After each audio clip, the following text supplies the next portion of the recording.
What is going on, everybody, and welcome back to Master Crafted. We are ready to finally do our new data slate tier list. We're going to be ranking the factions on how we think they are going to perform this data slate. We got Phil, as always, and Mike P. Welcome back, baby. Thanks for being on. Love me some Master Crafted. We're going to have a good time. Hell yeah. All right, Phil, let's start diving in. We got a couple new things that could drop with Grotmis before the data slate. How do you think those will affect before we really start doing this? Yeah, so I'm very pleased with the detachments because I remember Grotmis last year where there were some detachments that were just dead on arrival, right? They came out and you're just like, well, this is just awful. Like there's a detachment that already does it better, or you didn't even look at this rule before you brought it out. Like it was just bad, right? Or it was so obscenely broken that it had to get tuned down like that day because they tried to rush all these detachments. And I understand they tried to put out, they were very, very aggressive in terms of how they tried to push these detachments out. And I appreciated the fact that we had a bunch of new content because it was rapid fire. Lane and I, this was like right after we started Master Crafted. It was just detachment after detachment after detachment. And we were definitely in the weeds with all this information. But we've gotten 5 detachments so far. So we've gotten the Astra Militarum Grizzled Company. We gotten the Saga of the Great Wolf, which is a Space Wolf detachment. We've gotten the Harlequin detachment, the Night Lords detachment, and then we've gotten the, what was the 5th one? What am I missing? Oh, dang. Blood Angels. Blood Angels. Yeah. Blood Angels. Thank you. Super spicy detachment. Yes. So out of those 5 detachments, yeah, exactly. Out of those 5 detachments, I do think they all have play. One is going to suffer from the Gladius sickness, which is, is this better than Gladius? No? Well, I'm probably not going to take it. And unfortunately, the Saga of the Great Wolf, as one of our coaches was talking in our Discord the other day, it's like, it's good. It's fine. But then you look at Gladius and you're like, or Lag, and it's like, it does it better, or Stormlance, sorry. It just does it better. Why would I take something that is unequivocally worse versus just taking Gladius? Which is one of my biggest gripes with Space Marines right now is when you have all of these detachments and you have clear, uncut best detachment. You have to do a lot of work to get the detachments above that. And do you really want a detachment that's better than Gladius? The majority of non-Space Marine players would say, no, we don't want a detachment better than Gladius because Gladius is good enough. So we're in an interesting position right now, but I would say 4 of those detachments and the 5th one, Saga of the Great Wolf, all have play, which is nice compared to last year where some were just like, might as well not even read this because this is awful. Yeah, no, I think definitely GW really strained themselves getting out so many last year. You can definitely tell there was a lot more. I mean, I don't know if there was a lot of playtesting that went into this. Definitely more playtesting than last year, which I think we're all a little thankful for. None of these are going to break the meta. Maybe the guard one, but I know we'll get into that later, Lane. Don't worry, we're going to have a lot of fun talking about that. But I think this is really 5 pretty well-balanced attachments. So yeah, I think, Phil, you nailed it. Big improvement over last year. And it leaves the meta in actually a pretty good spot, I'd say. Yeah, 100%. I am super excited to see where the numbers do land. You know, Frankie's been running the numbers for us every week. I can't wait until we hit like second week of January. Once we really actually have like a solid data slate, people have finally gotten to go back to some events after the holidays, right? We're going to see where things kind of land. But today we're going to be trying to guess where that is. So let's go ahead and let's dive in. Let's start ranking these bad boys. Fun. Yep. Now, for those that don't know Mike, he is also the author of the Warphammer blog. It is a great blog. It'll be down below. Strongly recommend you try it out. And we couldn't let him take the top spot, but it is only fair that now instead of at the very bottom for Warp Tainted Junk, we have moved it up. The second tier is now Blessed by the Dark Gods because that is where they belong because we have a very, very special guest. Yeah, so right for any Chaos fans out there, I just want to make it very clear. I fought hard for all the Chaos fans out there. I was not going to let Phil and Lane make Warp Tainted sound like a bad thing. Warp Tainted is a beautiful blessing represented by our very second tier. So I think it's a much more fair representation here. Yeah, you know what? I will allow it for just this one time. Anytime Mike comes on, the second tier is definitely Blessed by the Dark Gods. So let's start off with our first faction, one that we have all either played, or have some experience with, which is Sisters, Adeptus Sororitas. Where do they stand after the balanced data slate? Because they kind of got hit, right? Those we're probably not going to see 30 sacrosancts anymore. We may see just 20 now, but those obnoxious bricks of Sisters are a little bit easier to deal with after the data slate. Yeah, I feel like obviously I think they were maybe the bottom of S tier, last data slate with the nerfs. They're still very good. They are still very solid. I think you can still pivot.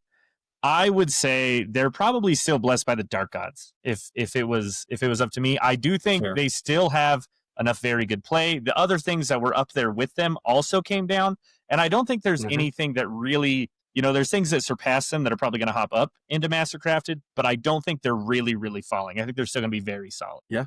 Sounds perfect. Let me actually ask you guys, let's step back for just a quick second. When we're rating these armies, how do we want to rate this? Because that's one of the eternal debates people have. Do you rate it for the average player? Do you rate it for like a newer player? Like anyone can come in and perform with this army? Do you rate it for the very best players? Like if you're trying to win a GT? How do you guys think is the most important? Because I've got some hot takes on this, but I want to give you guys a chance to kind of set the tone first. So we have always done this as the likelihood that you will, like GT wins will occur for this army, that good players will be able to take this all the way. Okay.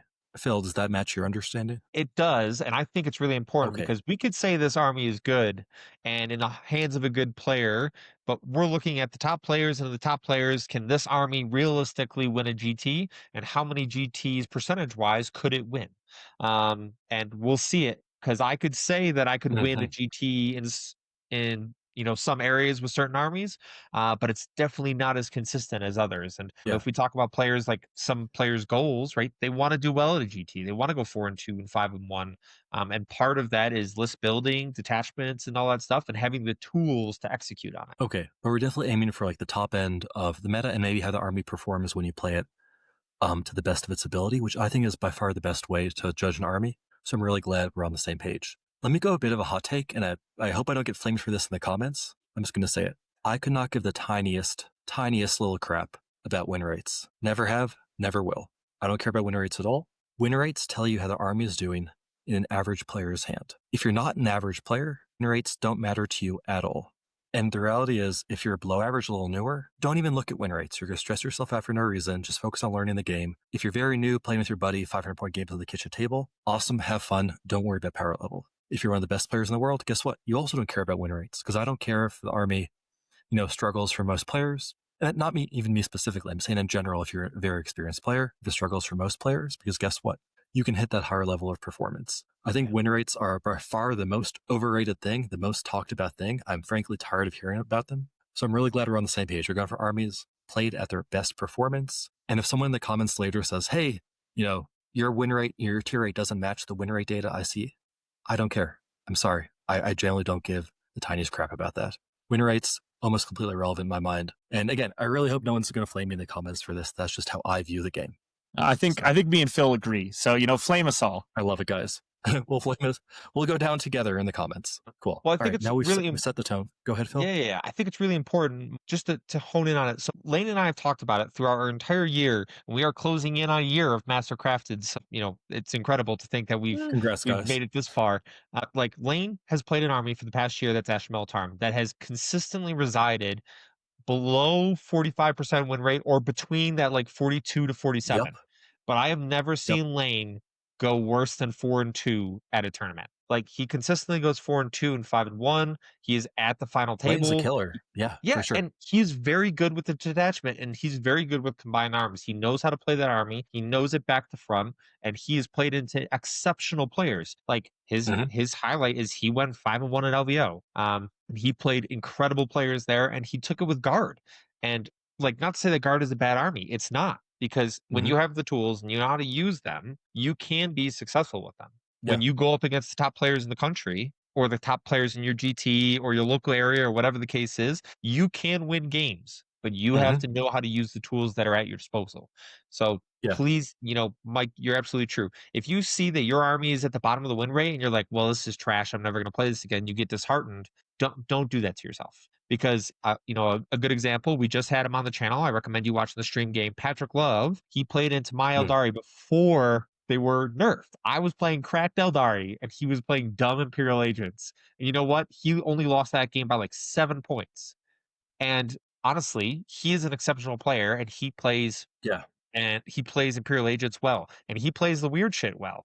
He'll play Tzeentch Demons, and he whooped my GSC with that at the GT last year in January. It just beat me with a bunch of birds, and that dude has my number like more times than not.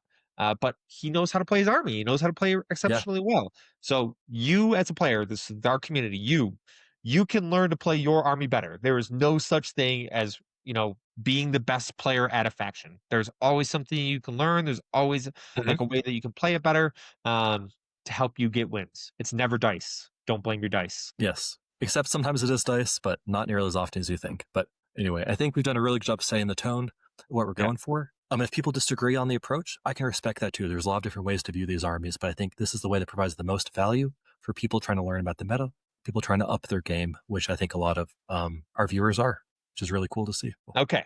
Tangent complete. We are ready to go. Let's get back into it. Sisters, do we agree? Sisters, Blessed by the Dark Gods. We nailed it right off the bat. Yep. The changes don't mean that much. Yeah. Still a very good army. Okay. Well, my shiny boys are next. The Adeptus Custodes. They have a soft spot in my heart, even though they have gorgeous hard armor. Where do they land? Tell me about my golden boys. You take this one, Mike. I'm curious what you think about his shiny boys, man. I hate Custodes. I'm really biased. Lane, I'm going to kick this back to you because I will regret what I'm going to say. It's not they might as well be hanging out with Imperial Agents if you go with this one. So here's the thing about Custodes. I realized, sorry, you gave me a window. I'm going to take it. Custodes are one of those armies where I think even if you're an exceptional Custodes player, like Phil, I think you're a very strong player. I think if you take Custodes to an event, there's a bit of a ceiling on performance, just because I think they're a little bit more dice dependent. Because there's not a ton of different play patterns. At some point, you're going to have to shove golden bodies forward and hope you make your involves, hope you make your saves. They don't really have the mobility or their shenanigans to outplay armies to the same extent that some of the armies above them might. Does that mean they're a bad army? No, but I mean, if we're looking at the very optimal performance and the consistency required to consistently make deep runs, I have a hard time putting them higher than B tier. So touched by a tech priest. Does that seem fair? I think I would even go a step further. You don't like them. Really? I'd even put them in big mech gubbins. I do not think there are that many players that will take them all the way, or even X and Y. I don't know, Phil. You're the Custodes player. Regretfully agree with me. I can see it on your face. Yeah, I would probably say I'm the toughest on them because I've played them so much. I would not take them to a GT. Yep. Like it's just we're in a meta right now where damage 3 is everywhere. I mean, when Death Guard first came out was when I stopped playing Custodes because I was like, oh, those heavy blight launchers do what? D6 plus 2 blast, flat damage 3, strength 10, -2, go to -3. Like I can never have anything better than a 4-up invul. Like I would just die. I played it one time. I was like, I'm never doing this. Like, not here. They need something different because I found when I was playing good players, they're just like, oh, well, unit move 6 and they have advance in charge. So the max you can get is 18. So I can just range you out of everything because 18 is not far enough. And that is max on everything. That is 24, but I get what you're saying. Yeah. Yeah. That is like, they would just measure me out and say, okay, well, you will not be able to charge me. And it's like, well, my shooting is not good enough to do that. There are so many combat tricks out there. There's so much lethality in combat, right? Like if they fight me in one place and I fight on death, well, I traded a unit of wardens for what? So it is very tough. I think right now the play pattern and the current meta, I would put them in Hive World Scrap. Like they are just that tough. Wow. Like I think. Hold up. Yeah.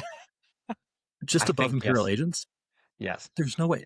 I mean, the thing is, ultimately, if you play Lions, which I think is the best attachment, first of all, do we agree on that? It is, yeah.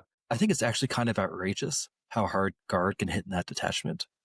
And they're also dirt cheap. I think kind of what I was saying of, they're not very consistent at the same time. Sometimes you will just get carried a few games in a row by the stat check. And I think Hive World Scrap, if you're going basically the equivalent of D tier, that's basically saying there's basically no play patterns that get you wins against good opponents. And Custodes, you can win against good opponents, just not consistently. That's the one argument I would make. Correct. You can win games, but will win GTs. That's fair. How about we compromise and put them in big mech gubbins? Does that seem fair? That seems Listen, fair. we can always bump them down later. I feel like there's going to be things that have even less of a chance than Custodes that we're going to be putting in Hive World Scrap. I think it's hard. I think you gotta hit maybe a little bit lucky for Custodes to go all the way. But I do think they can do it for sure. Yes. I also think Caladius grab tanks, by the way, are some of the best cross-court shooting in the game. Between their durability and the offense and their reliability, I think they're one of the best data sheets in the Imperium. I think that by themselves kind of carries them out of the bottom tier. But they are very good. I love my Caladiuses. That's for sure. All right. Well, we go from shiny boys to giant robots. Not the biggest, but pretty big Mech. They also got hit pretty hard on the Dataslate. We're looking at 200 to 250 points across the board, appropriately so. But they didn't get the dreaded triple nerf. They didn't get knocked back out down into points of forgotten. Thankfully, I appreciate that because GW has a bad habit of seeing a good army and triple tapping them, so they are now unplayable. So I don't think that was appropriate, and I think the points changes were good and they were good enough, and I would love to see where they're at after the meta. But I still think they're very good. I think they're blessed by the dark gods for sure. Yeah, fully agree. Yeah, and I'd say above Sisters still. They might have got hit harder, but I think they were just so good that just the points nerfs only isn't enough to put them below there. So the math I've seen is basically if your list before, your average AdMech list was running 6 to 9 chickens, a bunch of rust stalkers, then things like infiltrators, Scutari, and boats to round it out. Those lists on average basically drop 2 chickens and then keep the exact same list. That's still an incredible army. And I think you made a very good point. GW went just for the points. GW did not go for the rolls. I hope I didn't miss anything, but I didn't really see any AdMech rules changes in this update. Just points, which means the core strength of the army. They have so many powerful overlapping roles. I think they're still a very good army. And I think if anyone out there is like, oh, I don't have to worry about AdMech anymore after the nerfs, I think you're going to be very, very surprised the next time you face them. That's my wording to you. I feel like they might even be, we'll see what ends up in Mastercrafted. I could see them actually being like the bottom of Mastercrafted. I do think they are pretty solid still. Like you said, you lose 2 chickens. That's it. Still so much stuff. So much stuff in these lists. Like the only thing that is going to keep them down on number of GT wins and going X1 is because not that many people still play AdMech. Yeah, like that's a good point. I think it's still, I think we'll leave it top of Blessed for now, but I don't know. I think they could still be bottom of Mastercrafted. I hear you. Okay, next up, we have 3 hit factions in the most recent data slate, and it's good because we can knock these out first. It's Aeldari. And I think it's really, really interesting because if we talk about Aeldari as a whole now, we do have Quins in there, right? Like they are an inherent part of that faction. And that new detachment is quite good. Yeah. Oh man, this is. So I think I'm sitting touched by a tech priest for now. I don't know. What about you, Mike? I feel like every time this edition, AdMech have been nerfed. Their fans were absolutely apoplectic. They thought the nerfs went too far. GW didn't understand how much skill it took to play the faction. All that stuff. I think for the very first time this edition, Eldar fans might actually be right that they got a bit over nerfed here. The big thing for me was I think GW hit the combination of both rolls and points on some units in a ways that I think they probably should have just picked one. Let me give you an example. The big Fuegan brick. For those that are unaware, one of the strongest Eldar things, we'd have 10 Fire Dragons with Fuegan and a Wave Serpent, come out, nuke basically anything, get back in. Very unattractive. But then GW hit several rolls interactions. One, they hit the tokens, so you couldn't flip Fuegan to a 6, which is, he had the biggest gun. That was a very big deal, because there's no longer reliably Fuegan. I think it was like 6 plus D6 or something absurd, okay? 2, they hit both of the ways you could get back into Serpent. I think actually 3, given across 2 detachments. Yep. And then the units also got a points nerf. I think if you're going to break the toxic rolls interactions, which totally fair, that was an insane unit that warped the meta, so many auto-win games. Do they also need points? That's the question I would ask y'all. Do you think they possibly got over-nerfed? I would say the points was probably a little far. I would agree. Phil? I think I appreciate when GW does a tiered approach to how they manage the game. And if you're going to go after something, so like Aeldari is a great example, Host of Ascension for GSC, like I could run through a list of times they've triple tapped armies and detachments and have sent them into the Shadow Realm. I trust a lot of the Eldar players in the community that I speak with, and myself now having played them plenty of times into them and played with them. They are still good. They still have tools and assets. Ever since like 8th edition, mobility wins 40k. They are not less mobile. So they will go win games. They are not the obnoxiously hideous, uninteractable army that they were in the past, which is a good thing, I think, for a lot of new players. Like seeing this, watching the Fuegan brick pop out, shoot your stuff, obliterate whatever is out there, and then go back inside feels awful. It feels really bad. I was expecting it for players that have seen it for the first time. I guarantee you it does not feel nearly as good. I think it's okay. I think the Fugan going up was appropriate. He was obnoxious, especially in that combo. Now Fair. that he's not in that combo, right? Like I just take 2x5 fire dragons, and now I'm going out with these little 5-mans. I'm hoping like I'm putting them into something. I'm probably still running aspect host, and I'm trying to delete that one thing, and then trading the fire dragons for it because it's fine. Like they did their job. They are relatively cheap, like 125 for a unit that will kill pretty much any tank. Um, is Fair still point. quality, and it is still fast. The detachments are still good. You still have great aspect tokens that allow you to move 2 inches, like 2 additional inches. So your striking scorpions are moving 9, and your banshees are going wicked That is fast. Like huge. Yeah. the detachments are still good. The army is still good. Going up in points, yes, it does suck. I don't think it's as bad as the triple nerfs that we've seen elsewhere. I think it's okay. Totally fair. Cool. So I think touch by tech priest kind of brings that all together. I And think kind it of does. It is upper middle tier. correct. It is not in Yeah. the same tier as AdMech and Oh, Sisters. for sure. I do think they are a tier above, but there's a very real world where this new Harlequin detachment like carries Aeldari to the promised land more often than not, because that thing is wicked fast. For sure. Yeah, I do think there's normal Eldar players who maybe don't have Harlequins. They're just going to doom so hard they kind of put it on the shelf for a while. So that's like another thing that's just going to bring the number of wins they get down. People just dooming Fair. always. Okay, well, next up, our glorious human boys with 2 arms, 2 legs, the dream, the Astra Militarum. The guard we has need, risen. baby. Have they risen to the top of the meta lane? Are they All now you, Lane. the top dog? I don't think they are, to be honest. I think they are solid. I think more of our players are finally seeing a way to play them, which is good. People didn't like running Triple Dorn and an Exterminator and 12 Bulgrin. They didn't like that. This is a way to play a lot of the other things very well. It has the most flexibility. We're going to see just more guard players in general because people are inspired to actually play the faction again.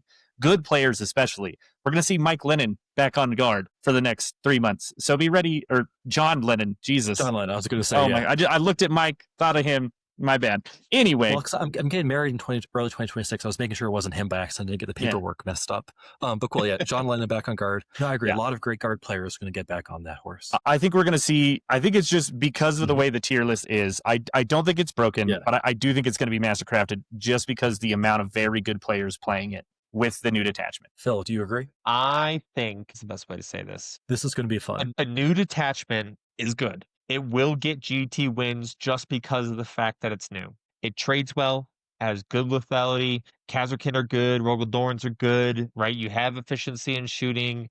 Orders are good. Bulgren are still obnoxiously tough, and they only get tougher in this detachment. I still think it's going to struggle into certain matchups. I think it's going to struggle into AdMech. I think it's going to struggle into a few other things that we're going to pull up here. And overall, I would put it above Sisters, below AdMech in the Blessed by the Dark Gods tier. I'm fine with that, honestly. Like I think just off the numbers of wins because of the player base, it would go in Mastercrafted. I personally agree. I think it is not as good of an army as AdMech, but just because of, the framework, we're going to see more wins from it. I've held my tongue out of respect for both of you. You're both incredible players. Really love members of the community. I've held my tongue, but this is not far enough. Come on, Mike. Guard are absurd. This detachment is absurd. This is the best army in the game by far, in my opinion. at basically all levels of play. I think Grizzly Company is an army that even in the kind of newer player end will get some performance out of it. Obviously not top table performance. But I think at top tables, this detachment has everything you want. Actually everything. It's actually a little bit absurd. The one interaction that stands out to me, every time there have been any sort of buffs that can be applied to indirect, the game gets really toxic really fast. Guard, at various points of the last few editions, have been guilty of that. I think with Grizzled Company, I've seen some people mess around with the math.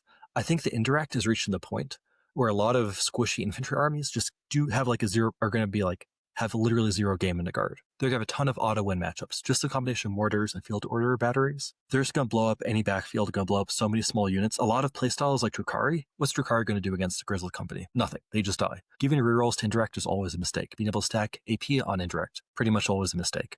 I think the big thing you give out, or give up, going from combined arms to Grizzled Company is lethal hits on a key activation. Guess what, Lane? You're missing your lethal hits for even a second. Why not just spend a CP, get it back? Why make people choose between the best of both detachment? I think the Bulgren go incredibly hard there. I think the detachment makes basically everything good. You basically get a free Hellhound with a stratagem to ignore cover. I think just the rerolls is such an amazing detachment roll on both ends. If it was you get the reroll ones to hit and reroll ones to wound, conditional on being on an objective, that would be one thing. Getting the reroll ones all the time, that's just like a 17% damage boost for army. That's just really good. And the fact they're also going to be on objectives, reroll ones to wound, really help you flip points, deliver some damage. Again, the fact it works on indirect, I think, is a really big mistake. I think the army can build a variety of different builds. I think the army is going to be very oppressive into many matchups. I think it's the best army in the game. And that is still, with all due respect, Lane, I'm not saying when you go out and win an event with Guard, I think you're one of the best players in the state. I'll give you a lot of credit, but I'm going to give the army a lot of credit too, if I can be a little bit real, because I think this army is very, very powerful right now. I'll probably still be running combined. Just throwing that out there. Well, I respect that you're not a meta chaser. You run what you want to run. But I think this detachment is pushed Guard past a level of performance they've seen before. I think this is, if not the best army in the game, definitely up there. And if this is not mastercrafted, I will have a little riot over here. With all due respect. Right. Cool. Listen, if someone in the comments disagrees, please tell me if I'm being out of control in this. I really want people's thoughts. I want your guys' thoughts. I'm just very worried about this army. I'll be real. So it's good. Just to maybe quell some concerns. The biggest thing is a little water on it. That's fine. Yeah, we'll put a little water on it. The biggest thing I think that really holds the detachment back. The rules are amazing. I agree. Stratagems are amazing. Enhancements are amazing. The rule just great, right? Top to bottom good. The problem is, if you're going to use all those strats, you have to have extra CP generation. You have to do all these things. You really have to pay a tax to be able to run those things compared to a regular combined list. And the other thing too is, whichever direction you kind of go, you have to full commit to it. I do think that a very heavy Khazarkin, maybe a little indirect, and some horses and Bulgrin, that's going to be a very, very good version of the list. And I think it will do very well. Like you were saying, into Drukhari. That little bit indirect is going to be a huge problem for low toughness armies that can't handle it, as well as how efficient Khazarkin will trade into them. But I think those armies, or that army, will fall apart when it runs into Knights or Custodes. Just things that are actually really, really tough. Maybe not Custodes, something maybe a little faster. But I think it will struggle into a lot of other things with those builds. Which is why I don't know if we'll see quite as much of a, it's going to have a high win percentage. I think this is a very good detachment for average players too. Like you were saying, it's very easy to get into. I know we said don't worry about win rate. They are going to worry about win rate, and this is going to get nerfed. I'm just telling you. Fair. All right. Maybe we'll compromise. Maybe there'll be a mastercrafted tier. Maybe not the very top of the tier. I'm open-minded to that. Let's kind of see how things progress. For sure. But cool. I don't think we're as far apart as people might think. Yeah. Cool. No, and the meta is sculpted by the things around it. So as we add more and more things and talk about these things, we could be swayed in one direction or another. Okay.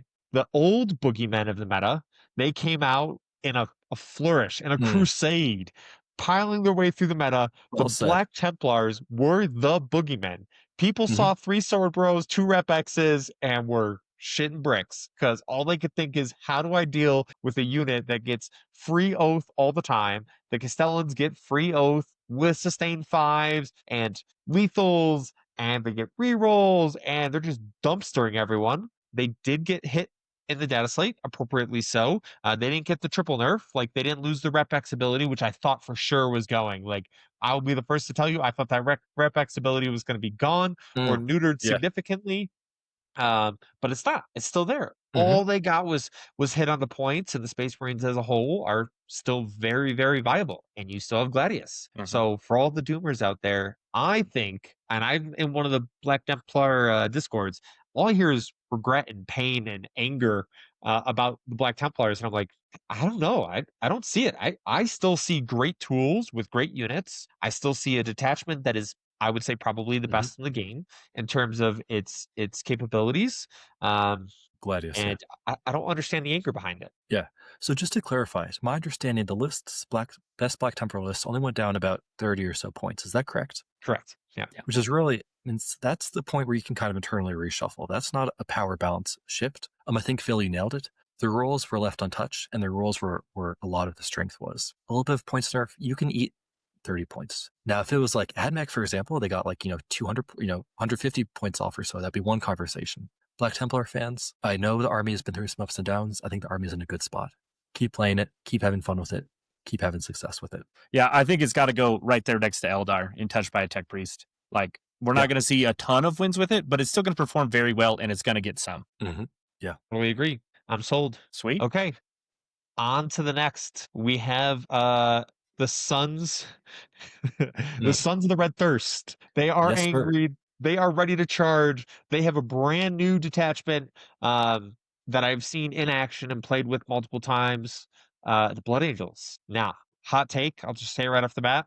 I think they're S tier. I think with the new detachment, it is obnoxiously good. Like, it has every tool in the book. It makes your Sanguinary Guard hit so hard. And you wouldn't believe battle shocking your own units is actually a good thing, unless you were going into Nightmare Hunt. that's the one that you wouldn't want to see because you're battle shocking yourself to give them a benefit. But overall, I think this is a great detachment. Yeah. So just to clarify, do you all agree that if the army had not gotten the new detachment, they'd probably be maybe touched by a tech priest or so, but we think that new detachment elevates them up to the top of the meta? I agree with that. I just want to make sure we're all kind of on the same page about where they were and where they are now. Yeah, I would say that probably. I think, even because they did get some points buffs, right? Yeah. I think they definitely were touched by a tech priest to maybe even bottom of the Blessed by the Dark Gods. Very solid. I mean, they're one of the most consistent Space Marine factions that's not in just, the Codex Space Marines. Yeah, but I would agree. I think they're going to win a lot. That new detachment is spicy. Just like based off tools, Sanguinary Guard went to both now hitting on 2s. You take the spears with lance, they get +2 attacks, which was one of their weaknesses, right?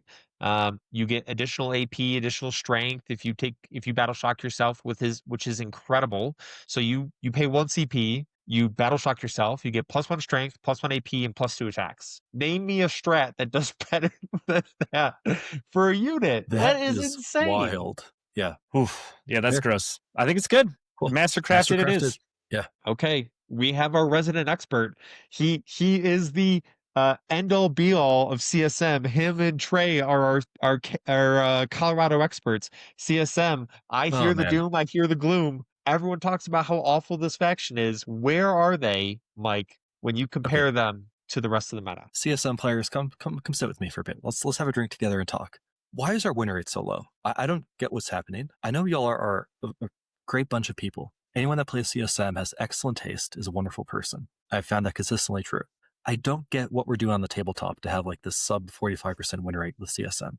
I think they're a straight up very good army. They do fall off a little bit at the top end in the sense of they are kind of class cannon-y, a lot of their builds, and their damage could be a little unreliable.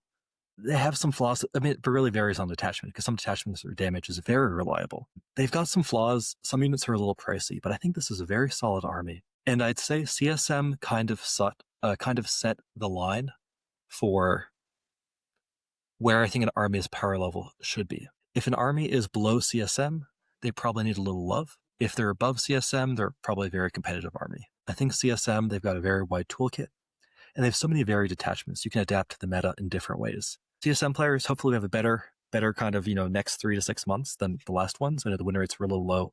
But again, don't worry about win rates. Don't get discouraged. I'm in some CSM groups, and I'm baffled. I'm genuinely baffled by what I'm seeing. There was a post, again, I don't want to rant too long here, but bear with me for just a sec. I was in a chaos group. I don't remember if it was like one of those, I think it was like one of the Facebook groups or something, which I try not to check. And they make me mad every time. But I was in one, I checked it, I was bored on my phone or whatever. Someone made a post like, hey, I'm struggling, with CSM. Anyone have any tips? And all the comments were like, CSM are like a trash tier army. If your opponent sees you bring CSM, like ask if you can bring some extra points or something. CSM just like don't function. And it was blowing my mind. I was like, are we talking about the same army right now that I'm playing on the tabletop? Because my roles don't do anything different than anyone else's roles.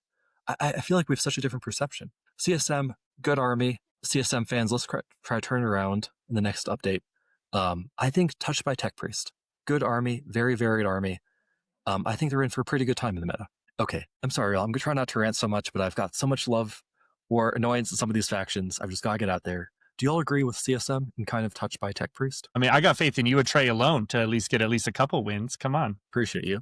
Cool. Yeah, I think they're right at the Aeldari level, if not just above it. I think they're better than Eldar for sure. I think CSM also beat Eldar very bad directly, if for what that's worth. Yeah, it's definitely a winning matchup for CSM, and I think That's a perfect explanation, right? Like, as we're feeling right now, Aeldari could get a couple wins, but they could have been hit a little too hard. Black Templars could get a couple wins. They are definitely getting outpaced now, right? With the prevalence of other things in the meta. But I know I could run Yeah. Black Templars right now, and I feel like I would stand a good chance to win a GT. Yeah. Not the strongest, but I think it's very good. Yeah. CSM, very good army, and they've got so many great detachments. I think, unfortunately, the new Nightmare Hunt, a little bit of a dud. Not like awful or anything, but simply not going to really, if you're trying to run optimized CSM, you're not going to be looking at Nightmare Hunt, but it is still fun for fans, especially fell in love with Night Lords. They're so easy to love with the Night Lords trilogy. I think it's very cool they have Nightmare Hunt. I wouldn't raise their power level because of that detachment, though. That's all I'll say. Nope, absolutely fair. Cool. Okay, CSM has been completed. Now, CSM Light, we'll move on to them. Dark Angels.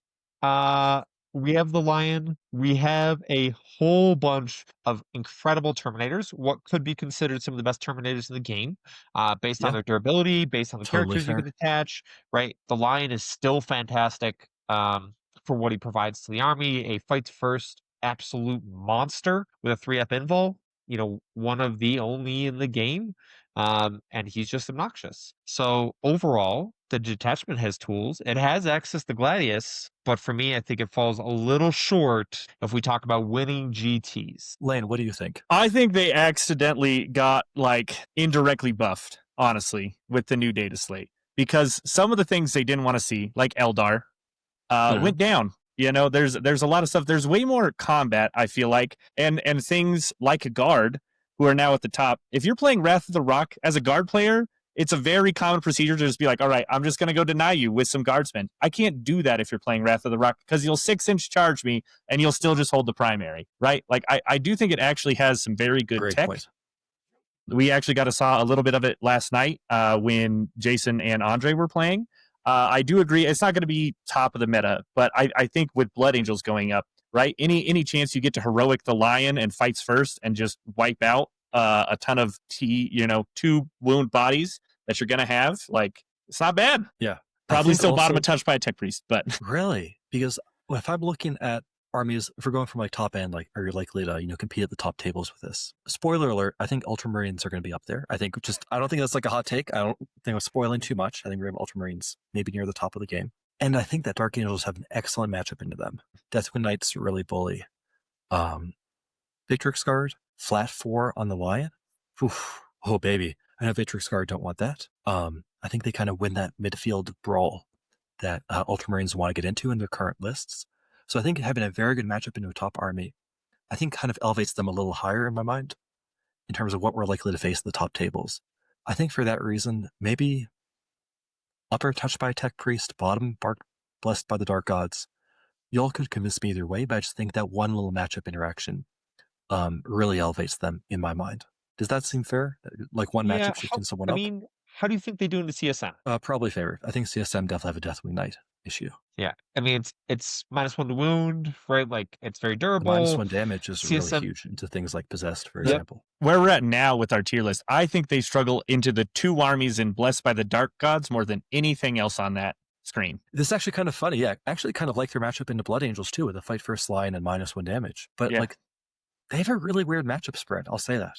Probably a fascinating Teams army, but that's a whole separate discussion. Oh, I mean, I would love to have a Dark Angels player in Teams. Yeah. That sounds incredible. Yeah, really great melee, anti-melee board control, name of the game. Plus some great shooting data sheets. Okay. You have convinced me. I definitely think they struggle to add Mech and Sisters. I think those are not great matchups. Really good point. They're going to get auto-seed. Mm-hmm. Blood Angels is a good matchup. Yeah. Absolutely. Guard is going to be a little bit tougher, I think, just because of the fact that 100%. If they're running Dorns, if they're running all this shooting, they have all this efficiency. 100%. They might struggle a little bit more, as we saw, but I think that game is relatively close-ish. Very interesting, because nothing really happened to them. You're right, Lane. The meta came down around them, and now they might be able to prey on the best things in the meta. Definitely Blood Angels. They would prey on Blood Angels for sure. And there's some, I don't know, I think there's some spicy Stormlance builds where you give some speed to some of those data sheets. It's still gross. That's a cool idea. It's really, really gross. Okay. All right. Cool. We're on to Death Guard next. One of my other factions that I've played pretty consistently, but unfortunately, I believe Papa Nurgle unfortunately is not favoring the Death Guard at the moment. I said it before when we were talking about Aeldari, is mobility wins games. And we just had a chat with the 40k dirtbags. And they are obviously very high on Death Guard as one of the main staples of their channel.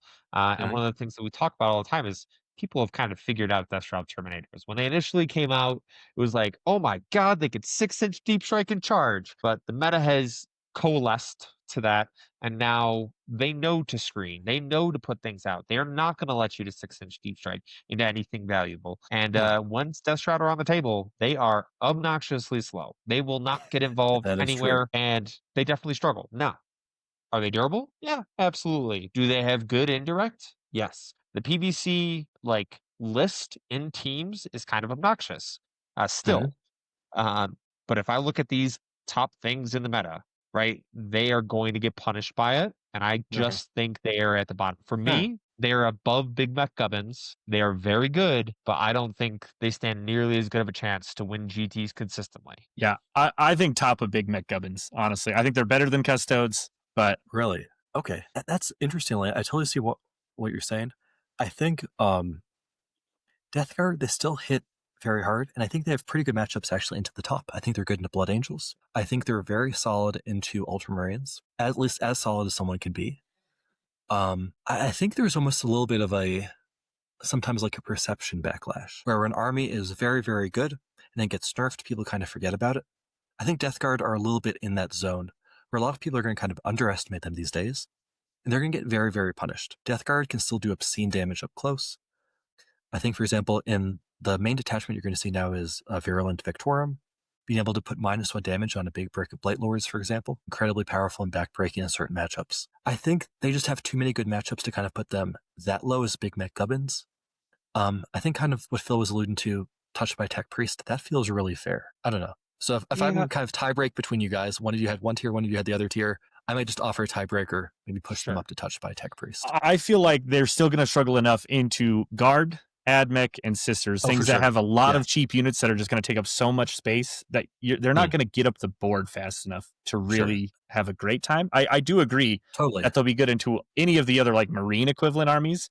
But I do Death Guard think loves melee Marines, and we're definitely going to see a lot of melee Marines. That's the one reason. Maybe we put them as Touched by Tech Priest, and then if that's too crowded, we move them down later. How about that as a compromise? I think that's fine. We can talk about it. I love my Stinky Boys. They are good.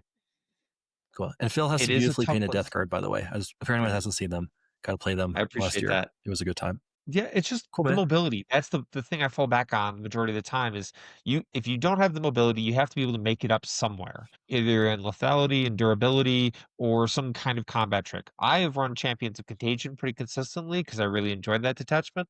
And I think the access to characters, which I think Death Guard has some of the best characters in the game, like Lords of Contagion, Lords of Virulence, Lord of Poxes, who I really like, Biologist Putrefiers, all of those, they're fantastic characters.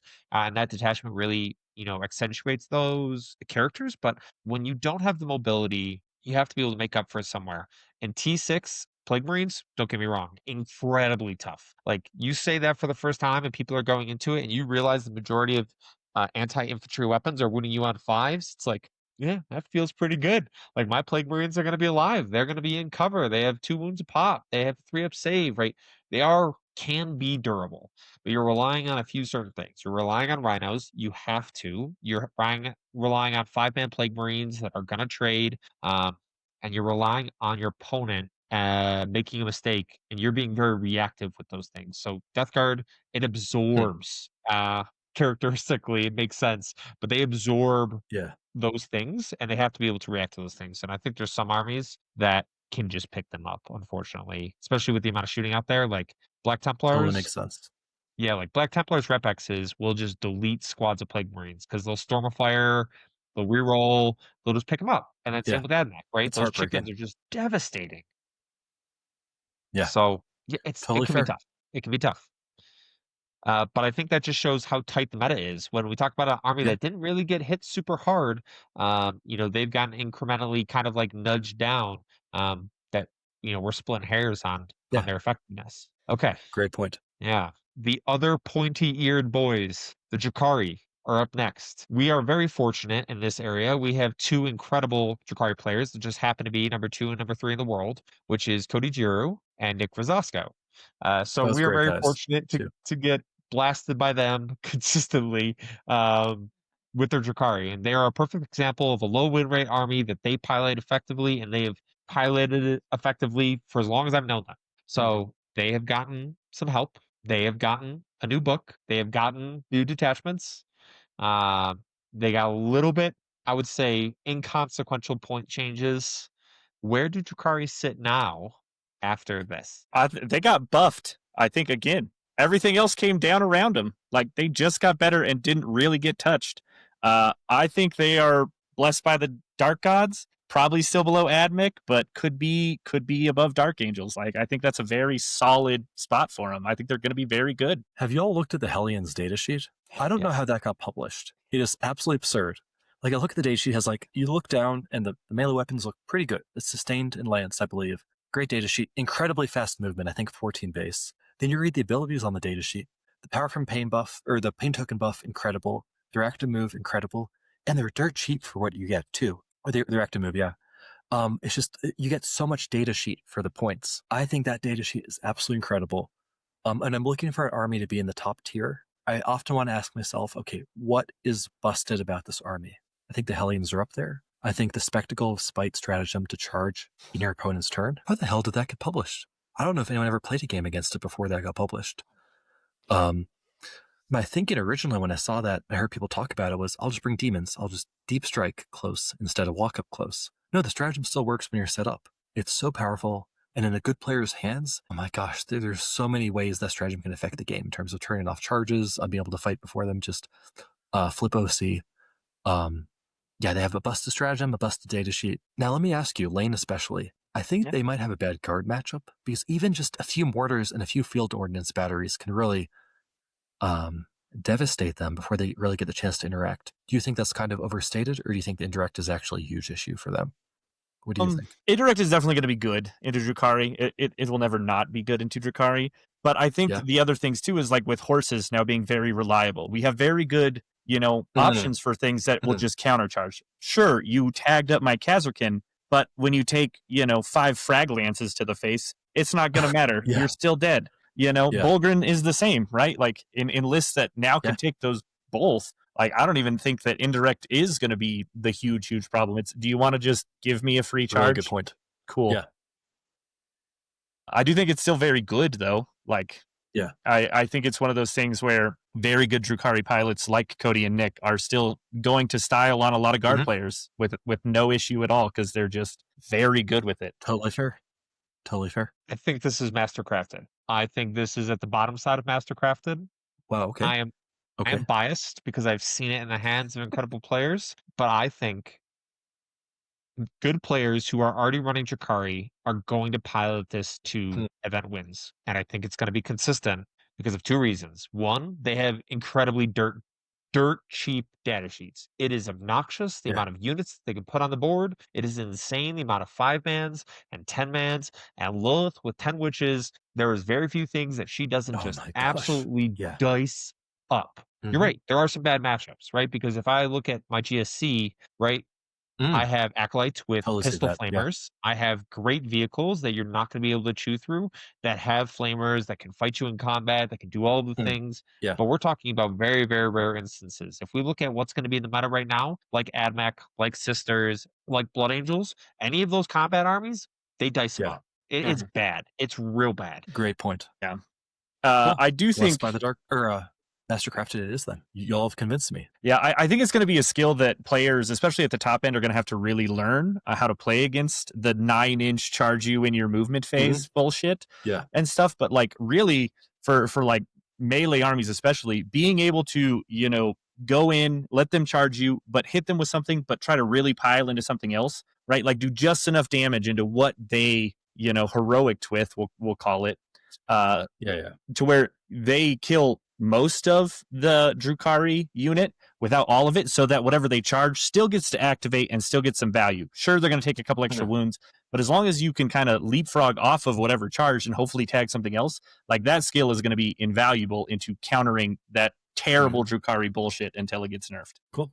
Great point. Hey, Mike, Lane, we have quite a few Emperor's Children players that are watched this video and in the Discord and that are in our local meta.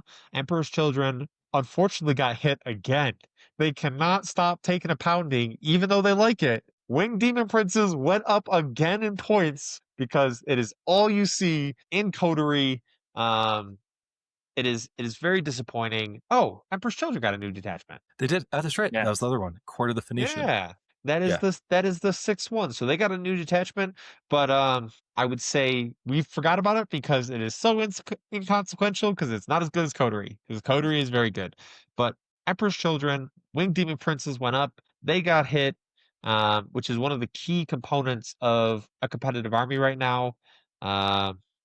Where do they stand? Above Custodes. I think they'll still get more wins than Custodes, but it's rough out there. You have to be a very good player to pull it off. I think they're probably actually underrated now. I think when the army roll is that powerful as it is, when the stratagems in Coterie are as powerful as they are, I think the fact that data sheets get some points nerfs, that yes, we're unfortunate to the Winged Demon Prince, I think there's still so much power there in that roll set. I think EC are still very dangerous, and EC they're exceptional at taking a board state that looks messy, but they have a tiny little advantage somewhere, and then snowballing that into a big win. So I think they're incredible in teams. In the singles, I think you'll bring up a good point. They're a little matchup dependent, but I think we're really not in a toughness skew meta in terms of high toughness like Knights. That's where EC could struggle. I think they're actually in a pretty good spot in the meta, maybe top of Touched by a Tech Priest. I think they're have to be at least as good as CSM, if not better. I feel like they struggle way more than CSM into Guard, really? Mad Mech, Sisters with Sacrosanct still. I don't know. I think they're still not great matchups for them. I think they're going to struggle. I hear you. I think one thing people have not explored enough is I think there's a detachment called Carnival of Excess, I believe. That's the detachment that brings you demon allies. I think that's a super good detachment. And no one's really running it, which is kind of breaking my heart. I've played a few games with it. I loved it. Thought it was super powerful. I think there is still room to explore in that codex. The datasheet range, let's be honest, there's basically nothing there. Terminators went down 15 or 20.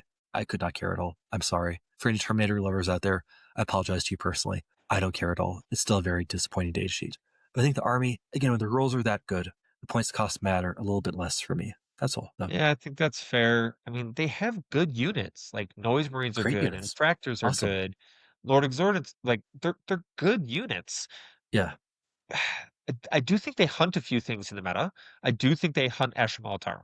I think they have enough combat that they can shoot through some of the things. Especially now that they've been knocked down. Now that they've gone up about 200 points, I think it's a lot better. I know Eldar hates to see EC across the board because they can chase down a lot of those things. I know my Death Watch, I don't want to play EC unless I'm running my Judicar brick with fights first, because otherwise my Indominus bricks just get tied up, and then the game's over. So there is a world where they can do things here, but they still have the mobility. At the end of the day, they can fall back on mobility, which a lot of these armies, like Custodes, like Death Guard, and stuff like that, don't have. And do think that gives them a tool. Is it more of an expensive tool because your options for deep striking are like Terminators and Winged Demon Princes? Your Flawless Blades can't even deep strike, so it's it's tough. But I think there's a world where there's play. I think they're below CSM. I think they're right below CSM and right above Aeldari. Yeah. Sounds good to me. Okay. All right. Now, my four-armed boys, they have prayed to the star gods. They have arrived. Hit us, Phil. They got knocked out with Host of Ascension. That detachment is now purely, I will score points. I'm not nearly as lethal, but I have so much OC, you can't stop me. Thankfully. But we have two other detachments, three other, if our good friend Tucker Riley's to be believed, running Brood Brothers at Worlds like a maniac. But Tucker's an amazing player. I know, he's so good. Dude's Dude's a savant for sure. I get to see him in Vegas in a couple weeks That's because awesome, man. he's coming up for Las Vegas teams. I'm looking forward to that. But GSC definitely a very strong faction. I have my own biased impression of that. It's just because I hear the hive mind in the back of my head. Um, Mike, where do you think GSC lands in the current meta? Leave me out of this. I know basically nothing about GSC. I'll be Well, honest. That's one of even those better, armies. just wild stab. Yeah. Honestly, the last time I played them, I was getting nuked by Host of Ascension before the nerf. So my memories of them are still having me waking up with night sweats. So you guys, please leave me out of this. GSC terrify me. I have no idea how good they actually are, but I just have like a mental block. I feel like I'm going to auto lose whenever I play them. Lane, what do you think? Honestly, I think they are very solid. I think they're going to be probably blessed by the Dark Gods. Honestly, I think they're a very solid army. Phil, being biased, is probably going to agree. He'll probably try to push them up to Mastercrafted for personal reasons, but they are good. I think it takes a very skilled player to run them well because at the end of the day, you have T3 and T4 bodies that are made of tissue paper that are just gonna die. The one thing that they have, which is what wins me more games than I that I can even remember, is I can bring units back and you can't. And I will always trade better than you. And there are so many players that don't experience GSC and see it for the first time, and the normal trading pattern does not work into GSC for the majority of armies. Because if you trade the same way I trade, I will win because you will have nothing left and I will still have 4 units in reserve that are going to come on the board. So it's one of those things where AdMech was terrifying for me because they're one of the few armies that they go into you, they chop you up, and I still can't kill them in return because they just were so durable and their shooting was so good. Now that they've been knocked down, I think there's a world where there is play. Sisters was a tough matchup as well because they have so many activations, and they don't necessarily have to trade in the same way. Indirect is still scary, right? Guard, if we see an indirect meta come back, there are a lot of people that are running like Biosanctic that are just going to get blown off the board because we can't trade into that the same way we would like to into other things. Outlander Claw has real play. I just took that to an RTT this past weekend, and that was fun. Very well. Yeah, it was good. But it does struggle into certain things. I do think there's a world where it's very good. I think in the hands of the right player, it will get GT wins. I would probably say it's above Dark Angels. It's in Blessed by the Dark Gods. It's below Sisters and AdMech. I think it's good. Fully fair. Yeah, I think it's right there. It's a very good army. It has incredible tools. I trust don't you. get me started on teams, but yeah, in singles, I would be very happy, and I would feel good in the current meta that this stands a very good chance of winning a GT. Genuinely. Yeah. Well, I think too. You said it could struggle into guard. I think it actually, with some of the indirect into some of these builds, they're going to rely so heavily on really keeping your command squads alive. Like if you eat those early and have a fair amount of indirect with your Reductuses and the Mortals as well for making them move close, I don't know. I think they're going to be pretty efficient into certain guard builds. Not all of them, but certain ones. I think you're going to out trade them. Sure, it's a very good point. Okay. Well, we have the shiny golden boys, and then we have the second shiniest silver golden boys. It makes sense because gold is number 1 and silver is number 2. Mike, I just saw you play Grey Knights. I saw you absolutely dominate at the last team's event with Grey Knights. Where do they stand now? Nothing's really changed. They didn't get better. So that's kind of embarrassing because any Warphammer fans are going to be very disappointed to hear I was playing Grey Knights at my last event, last team's event. But listen, y'all, Grey Knights are a bit of an enigma to me. Every time I play them, they feel super good. As mentioned, I took them to team's event and averaged an 18-2.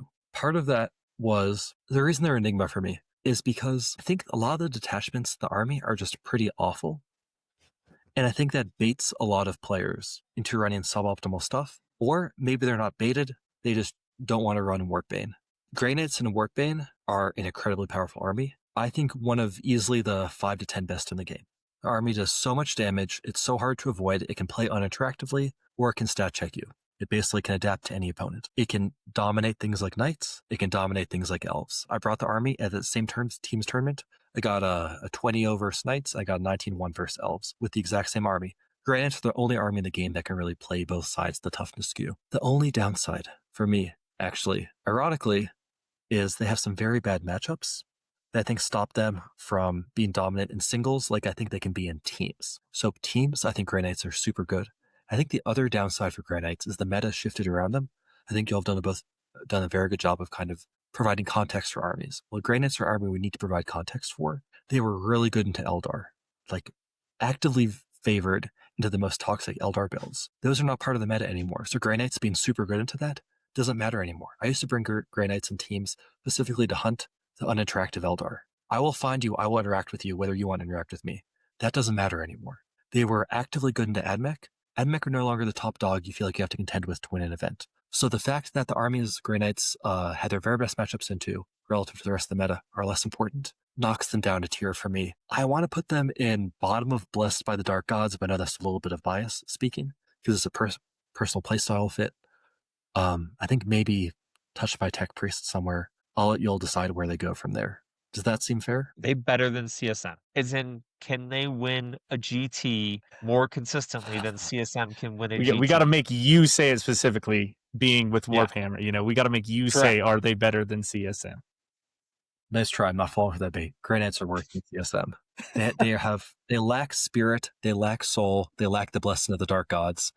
In fact, Great Knights don't even deserve to be in Blessed by the Dark Gods. Put them in Touched by a Tech Priest because they have Tech Marines. And below CSM, please. But yeah, Great Knights are another army. I play them. I don't understand why the win rate is atrocious. I generally feel like I'm missing something. And I'm not saying like, wow, I'm so good. It's more just like the mechanics just feel so strong. I would agree with that. I think it is an army that suffers a lot from like more people are playing Banishers probably than they should. Like you should play Warbane. It's actively mediocre.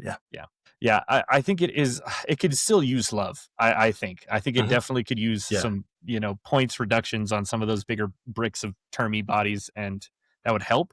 But yeah, I think you definitely can run it. I just don't think we're going to see a lot of GT wins out of them, but they definitely can do it. Yeah, bit of a tough meta for them for sure. I think they also get bullied a little bit by Ultramarines, which I think would be one of our top armies later on, which is very unfortunate if you're trying to win an event. Yeah, but at the end of the day, we'll keep falling back on it because I've seen it happen so many times. They do well because they're so mobile. They are. Yeah. They are an incredibly mobile army. They do well in the meta because they're so mobile. They are lethal. Yeah. They are rocking around with a 2-up save, which is good, especially when you have benefits of cover, right? Especially when like you do have assets in there. The problem is an elite army can struggle into some of these things that can just pick you up. AdMech will still just point and click, and you will lose full units. Well, yes, I think Grey Knights were actively favored into AdMech. One of the reasons I brought Grey Knights to teams was to hunt AdMech.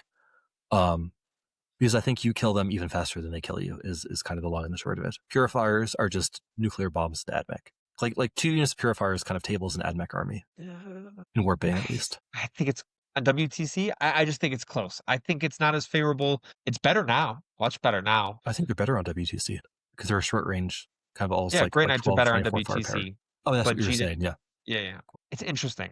I think they're good. I think they have the tools, they have mobility, they have the access to damage efficiency, which are all things that I like in an army that wants the capabilities to go 6-0. Because if we talk about like reducing variables and making sure that we don't have just an awful game in a tight matchup where we don't have the redundancy to actually do those things, yeah, it can be tough.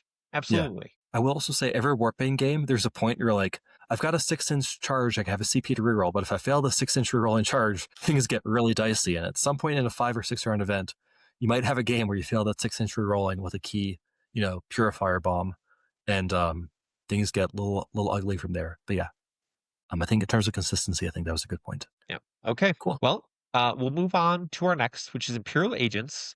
We have a tier for them alone.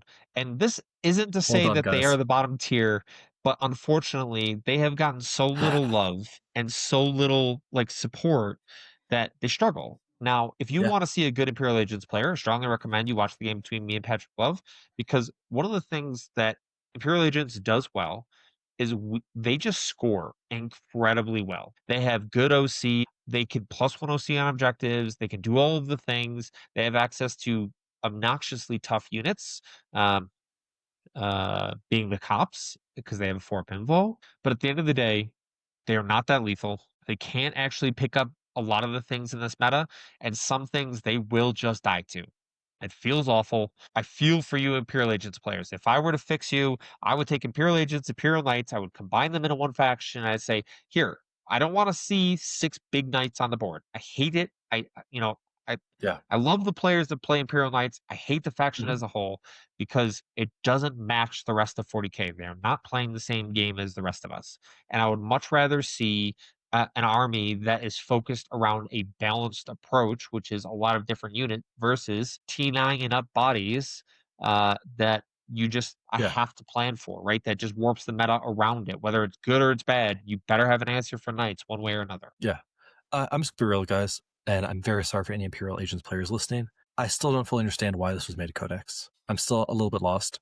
I think there was someone at GW, like the marketing team, that was like, hey, let's sell another book. I don't think the rules team really had a lot of interest in supporting this army. I think GW, frankly, was a little unfair. If you're not going to give the army full rules support and the full attention like every other army, don't sell people a $6 codex. Don't sell people a full range of models. I think the army has not gotten much interest from GW in 10th.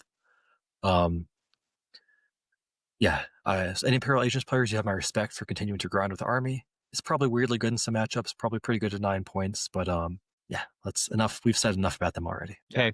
It's Cool. a sad note to end on. But we will press on.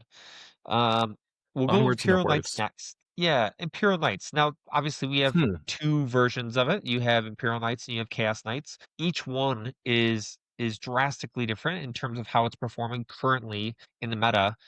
Where do you think it stands for you? So I guess we're doing knights as a whole, right? We don't have 2 tiles for each knight. It looks like. I'll get one. I'll pull Imperial Knights or Chaos Knights. Okay. So Okay, yeah, I think they're pretty separate armies. Lane, I'll let you handle Imperial Knights. Imperial Knights are not doing hot right now. They're chilling on the win rates that we care so much about, right there next to Imperial Agents. But in general, I do think they actually are really struggling right now. It seems like the loss of their feel no pain, you know, they lack the flexibility and just general straightforwardness of good rules and buffs that like Chaos Knights get. Imperial Knights, you're very limited. You only have some of the chassis that can actively switch arms, right? Like you can't be like, well, I really like this ability, but I want these arms.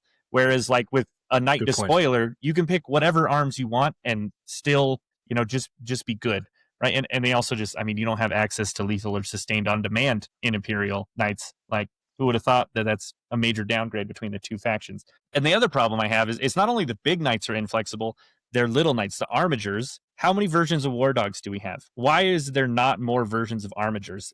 There is no equivalent of a carnivore in the armiger range. And it'd be really nice to have something that you could yeet up the board that isn't the warglaive, right? Like, I don't know. I think Imperial Knights losing that extra toughness that they had in the index, the detachments are all still fine, but they're just not oppressive like they were this summer. They just like when you were talking about like Drukhari and Hellions having like, you know, that it factor to be like, this is a good army. There is nothing in their codex that I'm like, man, that's crazy. Fair. If y'all had to play Imperial Knights, which direction would you go? Because I think there's one build that's still pretty good, but I want to hear your thoughts. 2 bigs and as many Halverins as I can jam in there with a Immolator and some Sisters. If I have points for Calidus, I'd run that too, but I just need as many Halverins as possible, as many autocannons as possible, and I am just looking to shoot you off the board. I need to strip cover with the Immolator. I need to make sure that I like have efficiency there, and I need these little knights to go out and do something, right? So like the big knights are tough. You got to be aggressive, especially into some of these armies, and hope that when you get punched back in the mouth, you have enough knights left that you can clean up. Yeah, I think that's fair. Yeah, I still think the build in the Armiger detachment centered around the Defender, giving out 3 knights -1 damage. I still think that build's actually probably pretty good in a lot of matchups, but it's so monodimensional. Because it sounds like you all basically agree you just want to spam 1 or 2 good data sheets. It really falls off a cliff after that.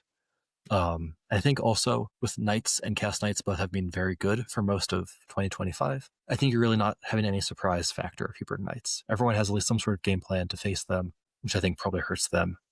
The only question for me is, are we in big mech gubbins with Knights, or are we going a little bit lower? What are we feeling? I feel like we got to be Hive World scrap. We haven't put anything What? down there. I don't think they're going to win that many. Well, I'm thinking about it. I think Custodes are clearly better than Imperial Knights. So I think Hive World Scrap actually by that logic feels pretty fair. They're also probably the most boring army in the game. I have no love for them. So kind of emotionally and viscerally, I just want to shove them down in Hive World Scrap and not see them again. So not only are they knights, but perfect. they're not chaos knights. So you have to hate them extra. No, you take the most boring type of army and give them the most boring, most boring lore and stuff. Actually, the lore is actually pretty cool. To admit, any Imperial Knights players out there, respect, the lore is actually really sick. Yeah, and the paint jobs. For some reason, Imperial Knight really painters, amazing paint jobs. 100%. Well, Major respect for y'all. The GW needs to give you a little Rolls love. I want them to have more. Like, I would love to give Imperial Knights players more tools, and I have the answer. It's take Imperial Agents and Imperial Knights and jam them together. There we go. And be like, hey, Imperial Knights finally has tools that are good, and you have a cohesive army role versus this like Imperial Agents half-assed thing, and then Imperial Knights having like I would say a relatively good rule set, but the data sheets are just not there to support it. So I think it's difficult. I think it's disappointing because they're cool models and they are not cheap. So people puts a full Imperial Knights army on the board. It's like, man, you took some time. They're beautiful. They're huge. You have the big stompy robots, but they just struggle. Yeah. Okay. Leagues of Votann are next. And I have a hot take for this one. So I'll go first, and then you guys can lead us off. Flash out on me. I think they're top of Blessed by the Dark Gods. I think they are better than AdMech. I think they are better than Sisters. I think they're better than GSC and Dark Angels. I think they have all the tools required to be one of the best armies in the game. But Phil, you just talked about mobility, and they don't have any of it. Well, they have two things that make their mobility good. Bikes being able to pick up and scout over all of their transports. That is really good, yeah. It is so good. Like, it makes them mobile enough that I like them. Now you can split the Pioneers into 5-man squads. You don't have to rely on 10-mans, which is another huge quality of life improvement. Huge for the Jaegers, yeah. Yeah, the Jaegers now are actually like Jaegers and Pioneers. Finally, you don't have to force yourself into 10-mans. You can take 5-mans there. They have a reactive move. Overall, I really, really like it. Their Overwatch, absolutely disgusting, right? The Thunderkin Warriors and all of that stuff, I think they have good units. They have a good toughness at T5 for all their infantry. HLF's absolutely disgusting. And they have a few strats and a few of the detachments that I really like. A disembark at the end of the movement phase, your opponent's movement phase, really nice. It forces your opponent to commit onto objectives to deny you, because if they don't, or they don't poke out to kill whatever thing you put out, you're flipping primary that way. You're protecting your transports that way with these big bricks of potentially berserkers or whatever else you take. I think they have all the tools to be successful. I really like them. What detachment are you favoring? Are you just blanket? You could take 3 of them. No, there's only 2 that I like the most, which are, pull up the names. Is it the Index? The Need Guard? Need Guard? Yeah. I would take. It's probably the one I like most. I think Delve has some play, but not my favorite. And Hearthband, I think, is good as well. So I think the data sheets are there. I think the lethality is there. I really, really like them. Mike, what are your thoughts? Do you feel like they rise that high, the short kings themselves? To be honest, this is an army I haven't really. I've never played myself in 10th. I've played against. We have a good player on MHN, Caleb guy. He's really made them work effectively. So I've seen them do great work. I can totally believe they're a top tier army. I worry they're a little bit too linear. They're a little bit too honest in their Warhammer to sometimes compete with a very top tier of frankly BS that a lot of the top armies can throw out there. So I think when the army is so predictable and so honest, that always kind of makes me kind of biased towards putting them a little bit lower. You're right, they do have a lot of raw strength. They've got some shenanigans with their active moves on their infiltrators and stuff. I'm gonna defer to both of you. If you believe that they're blessed by the dark gods, let's let our short kings be blessed. I would agree. I do think they are in blessed. I think they're very solid. Cool. They got no points nerfs. They were sitting pretty. They were doing pretty well. Yeah. I think they still fall below Sisters, probably. I could either go above or below Sisters, but I do think AdMech is going to outperform them. Great. I would put them below AdMech. Maybe kind of middle of that tier. So let's see, we've got Dark Angels and we've got GSC. GSC, that's the other one. Okay, cool. Totally fine with that. Okay. The Silent King. He has been very quiet. I have not heard the Necron Shumble and Shamble. The Robot Boys have been eerily quiet. They didn't get any love in the Dataslate that I'm aware of. They didn't get any changes in the Dataslate that I'm aware of. Significant. They've been incredibly quiet. Necrons are an interesting army because they're one of the few in terms of reanimation and durability. They can be obnoxious. They can be a huge problem where, hey, can you kill this full brick of wraiths? No? Well, guess what? They're all coming back. Can you kill this full brick of warriors? No? They're all coming back. They do have the shenanigans to flip primary. They do have the shenanigans to really bully some armies. All of them? No, I don't think so. But I do think they are quite good. I think they're solid. I think, we talked at the beginning, we kind of went on the rant about like win rates don't matter. And people complain that Necrons have like been nerfed a little bit or whatever, but they're always still solid. I think it's one of the things that like Necrons with average play is always going to have a remotely good win rate because of the reanimation and how tanky they are. That's a good point. Think they always are over reflected on their win rate versus how many GTs they're actively winning. Like they're always a very good like mid-table bully. Yeah.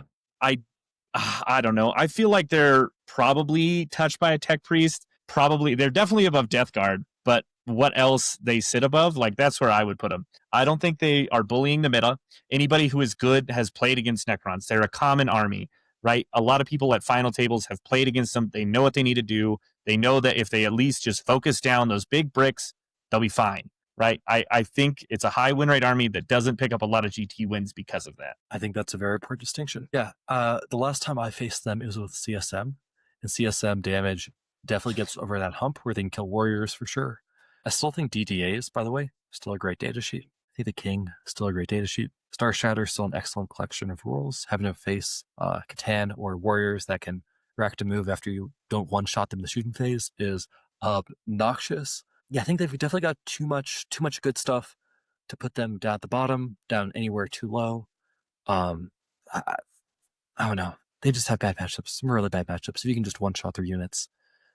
Yeah, I'll defer to I you would guys say they're on the tiers above. here. Yeah, I would say they're above Black Templar. Don't think I they're would agree with above that. Nerf Aeldari. I think they're just like right here, like just above Black Templar. I think that's a perfect spot for them. Yeah, Okay, I perfect. think. Yeah. I think it's solid. Yeah.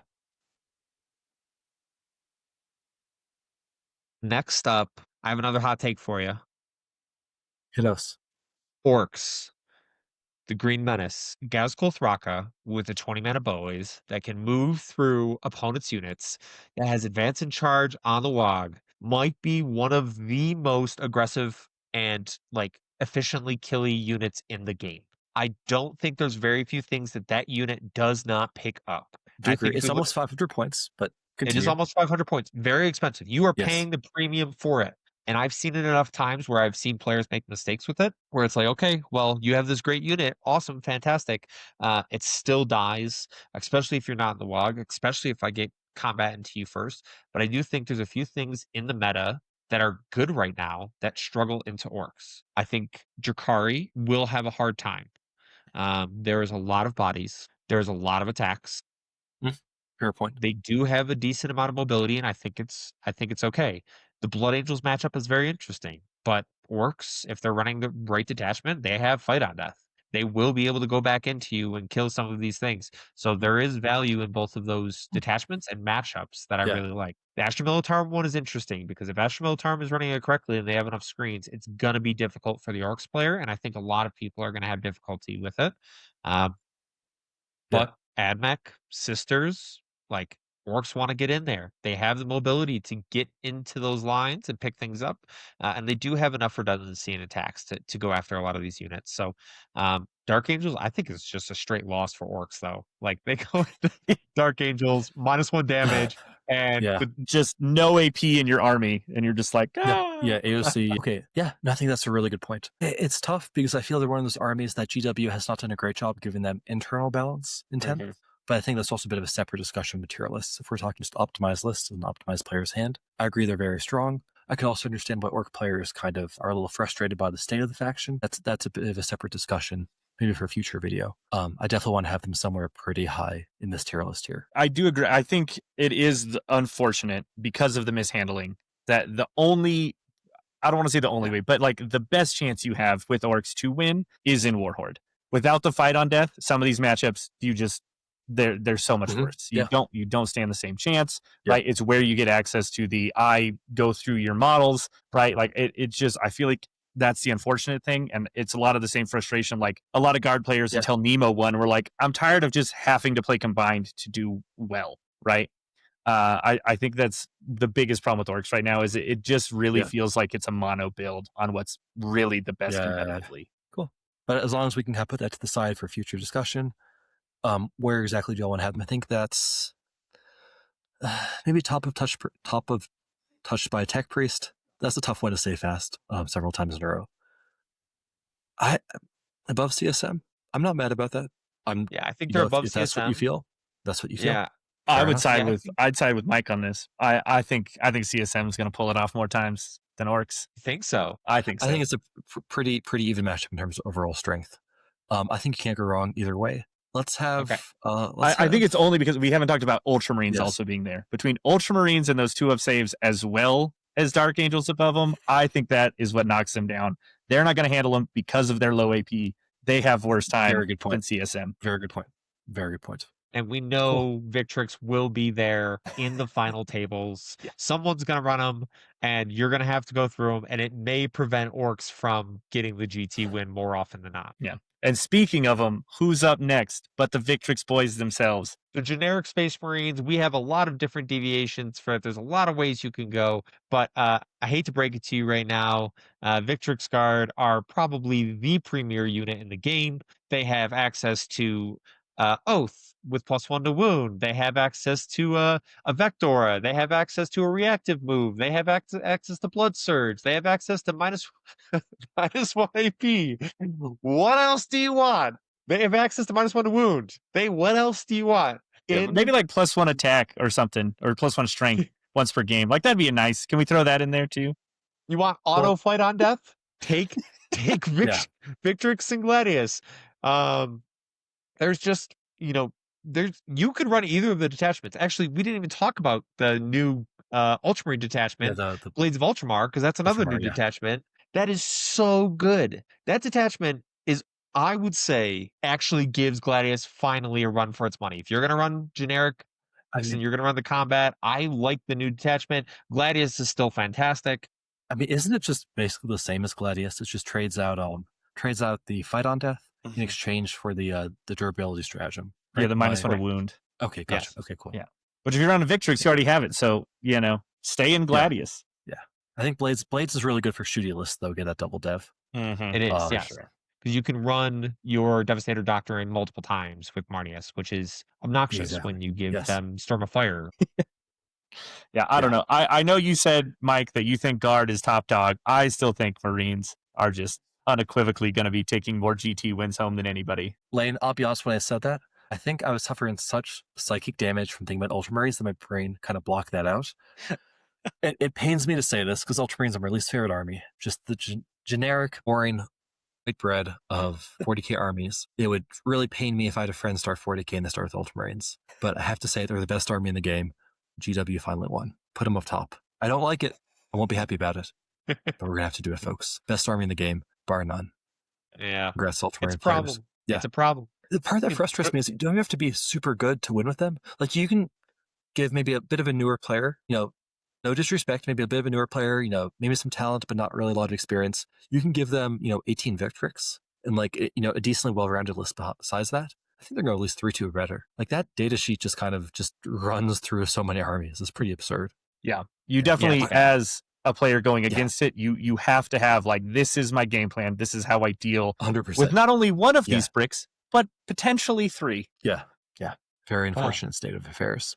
I think the fact they still get +1 to wound, in addition to the absolute bounty of riches they get in terms of data sheets, is one of the bigger jokes of 10th edition. But it is what it is. That's not going to change. I always advocate for accepting what is instead of wishing for what isn't.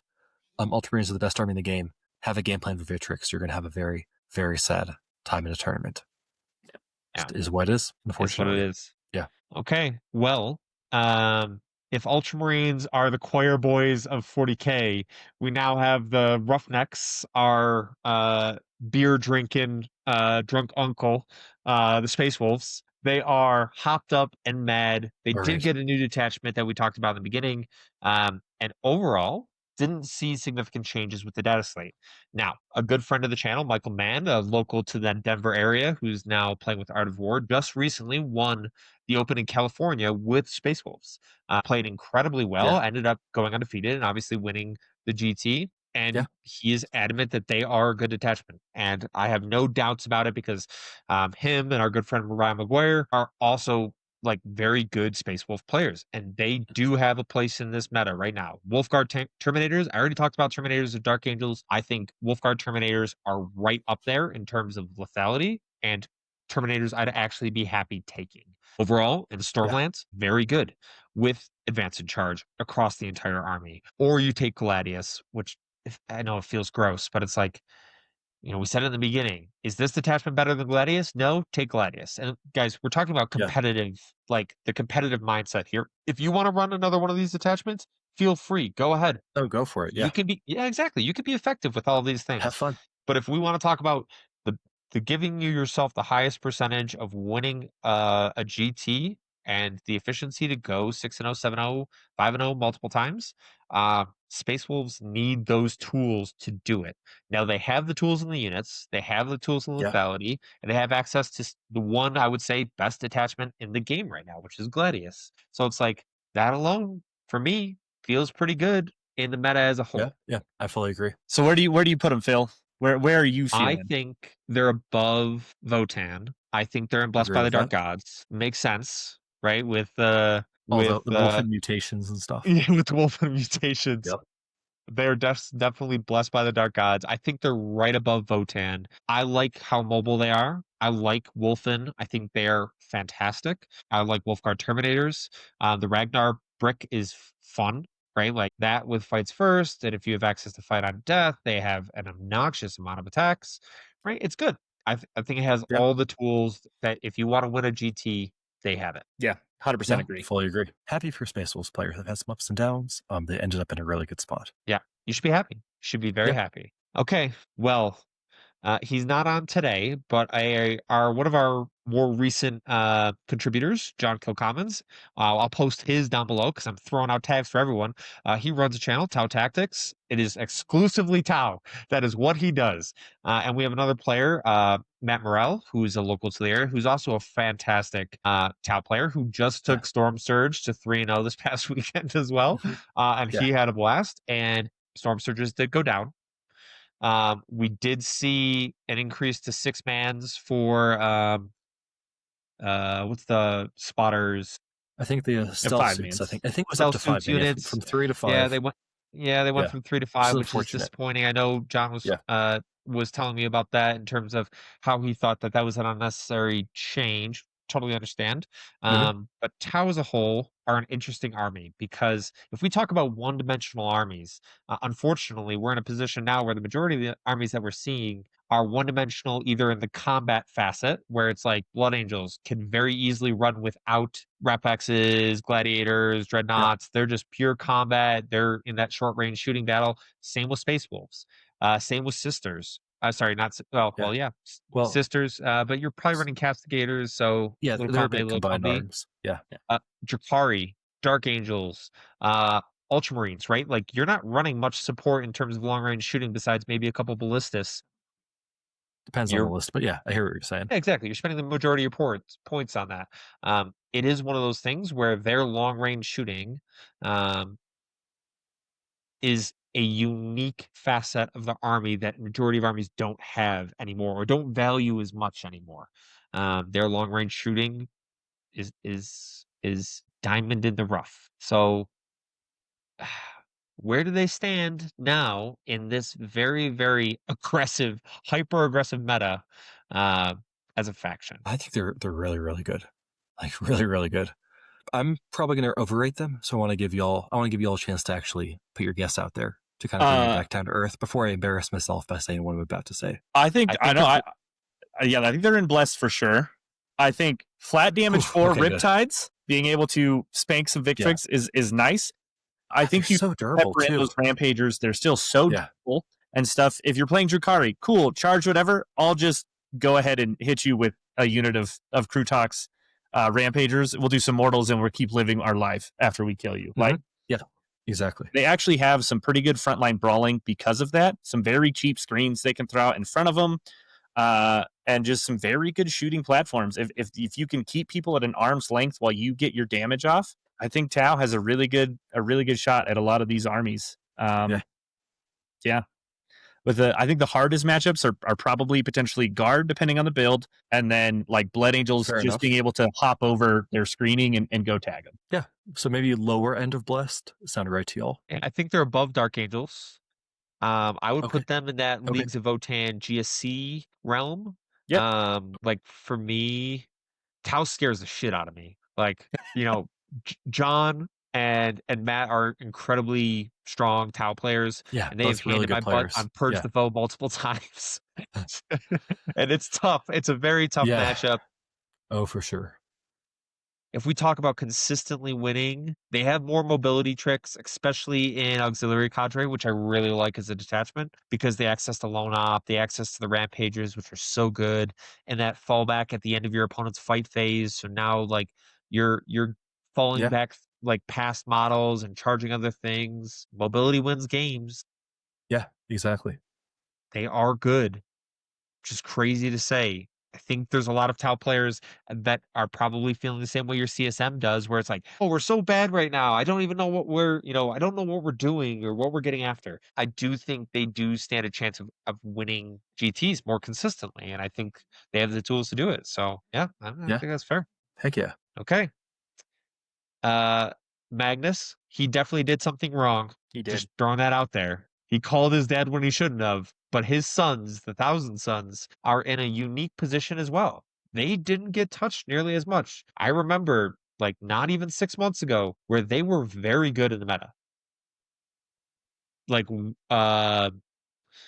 Rubrikai, right now, very good. Dirty Scarab called Terminators is a absolute menace to deal with. It is so hard. There are some armies that just can't kill that. They cannot kill 30 Scarab called Terminators. Can't do it. There are more balanced lists. I think there's different ways to run Thousand Sons that I think are effective. I think it's one of the best times to run Thousand Sons all edition. Their power level is perfect now. They're very strong, but they're not busted, and no one's really taken for them anymore. I think they are pretty high and blessed for the Dark Gods. I think they're one of the best armies in the game. I think a lot of armies have kind of like an Iron Storm type detachment that favors vehicles. The Thousand Sons one is actually kind of insane. Like, no one really looks at it. It has basically everything you could possibly want for vehicle detachment. It's got the rerolls, it's got like mobility tricks, it's got like ignoring modifiers and stuff. It's just a super powerful detachment, got lone op tricks. I think that detachment's out of control. I think the Lord of Change buff, which we're going to talk about when we get to Demons, but was really good for the Change Host detachment. Kairos and the Lord of Change in the Change Host Demon Friends detachment really elevated the power of that detachment quite a bit. Getting that flat 3 damage shooting. Rubrikai Phalanx, like you said, especially the Terminator builds, still a brutal stat check into a lot of lists. I think Thousand Sons they have list variety, they've got raw strength, but also they're in a good spot where it really does take an experienced player to get all the juice you can squeeze out of them. And that's going to prevent them from their win rate getting too high and getting nerfed. I'm so excited to play Thousand Sons. I would put them maybe right in the middle of Blessed by the Dark Gods. You could probably talk me up. Tau. Let's put them just below Tau for now. Just below Tau. Lane, but you've played them more than Mike and I. I didn't know you were a Thousand Sons player. That's awesome, man. I'm a Thousand Sons owner. Don't play him much. I'm getting around to that. Fair. I still got to get them painted up. That's fair. The buffs I think actually did help a ton. I'd actually love to get your take because I have been messing with some change host lists, and it's so much I did fun. watch Michael Mann. He was playing him on Art of War and stuff, and he just went like two birds in Kairos, and I don't think that's what you want. I think pinks in that detachment are like 115 or something, or they're dirt 125. cheap. They're dirt cheap for Like, T-Suns. Yeah. you don't need help getting damage in 1,000 Suns army. You want durable things that are terrible to remove. I feel like Kairos, you still have to like auto take, but like maybe one bird at most. And then it's like you Totally should fair. be taking pink horrors, things that are going to bring your opponent out into your short range rubrics and your terminators, things that are going to draw people in that are hard to remove with great OC that are just, they're like 125. I think 1,000 Suns pinks, I think, or OC1 is the big difference. I mean, that's still hard enough to remove. Yeah, 100%, especially just for people that aren't aware, have not faced pinks, they're the amazing roll with no kill them in one shooting or fight phase activation. They get a split and basically bring models back. That detachment has some really cool durability tricks, which I think is really pinks with like any sort of little juice are very nice. It's got the up downy ability, up downy 2 Tzeentch demon units or 1 big unit, I believe. I hear what you're saying about maybe bird spam not being the way in change host. I don't want to get too, down the rabbit hole of talking about specific detachment, but there's a lot of excitement around 1,000 Suns right now. And again, it's the first time all edition I think GW has finally gotten the parallel of the army right, because 1,000 Suns they've been up here. They've been the problem child that people hated to play against. They've also been down in the trenches of the army that kind of struggled to perform. This is the best balanced, both internally and externally. 1,000 Suns have been all edition, blessed by the dark gods in every sense of the word. Yeah.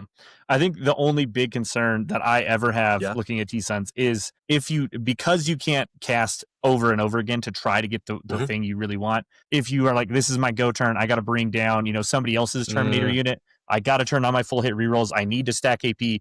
And if you just don't get that done, that's the only part where it starts feeling almost like Custodes, right? Where it is up to some dice rolling. That's the only thing holding T-Suns back. Really good point. Yeah, I think absolutely fair. Once again, like they have mobility tricks. They have a move in the shooting phase. They're able to get around certain things like Overwatch, where they have the units and the tools to be effective, and they do have multiple builds, which I'm very happy seeing. I like seeing armies that have effectiveness across the entire range. And I'm sorry, EC players, I'm going to dig on you again. 1,000 Suns actually have GW's support with the faction, detachments, and units as a whole. They have Predators. You do not. Yeah. And if there's one thing I've heard the complaint from EC players too. Yeah, and they have Forge Fiends too. It's like EC players, you got Mauler Fiends, and that's all you got. So I feel your pain. I understand. Yeah. But that is why T-Suns are there. And T-Suns Predators, by the way, people aren't really know this. They have amazing data sheet rolls. No one's really looked at them in a long time. But the T-Suns Predators are actually incredible. And why I think the Warpforged Cabal, their version of Ironstorm, is probably the single most underrated attachment in the entire game. That's my hot take. We can end 1,000 Suns now. Mike P coming in with all the hot takes. Doesn't surprise me in the slightest. Gotta stir up the sauce, Just keep it real. Cool. Well, we have another faction. It's my dad. It's the Hive Mind. It's the real Hive Mind. Nice. It's the Tyranids.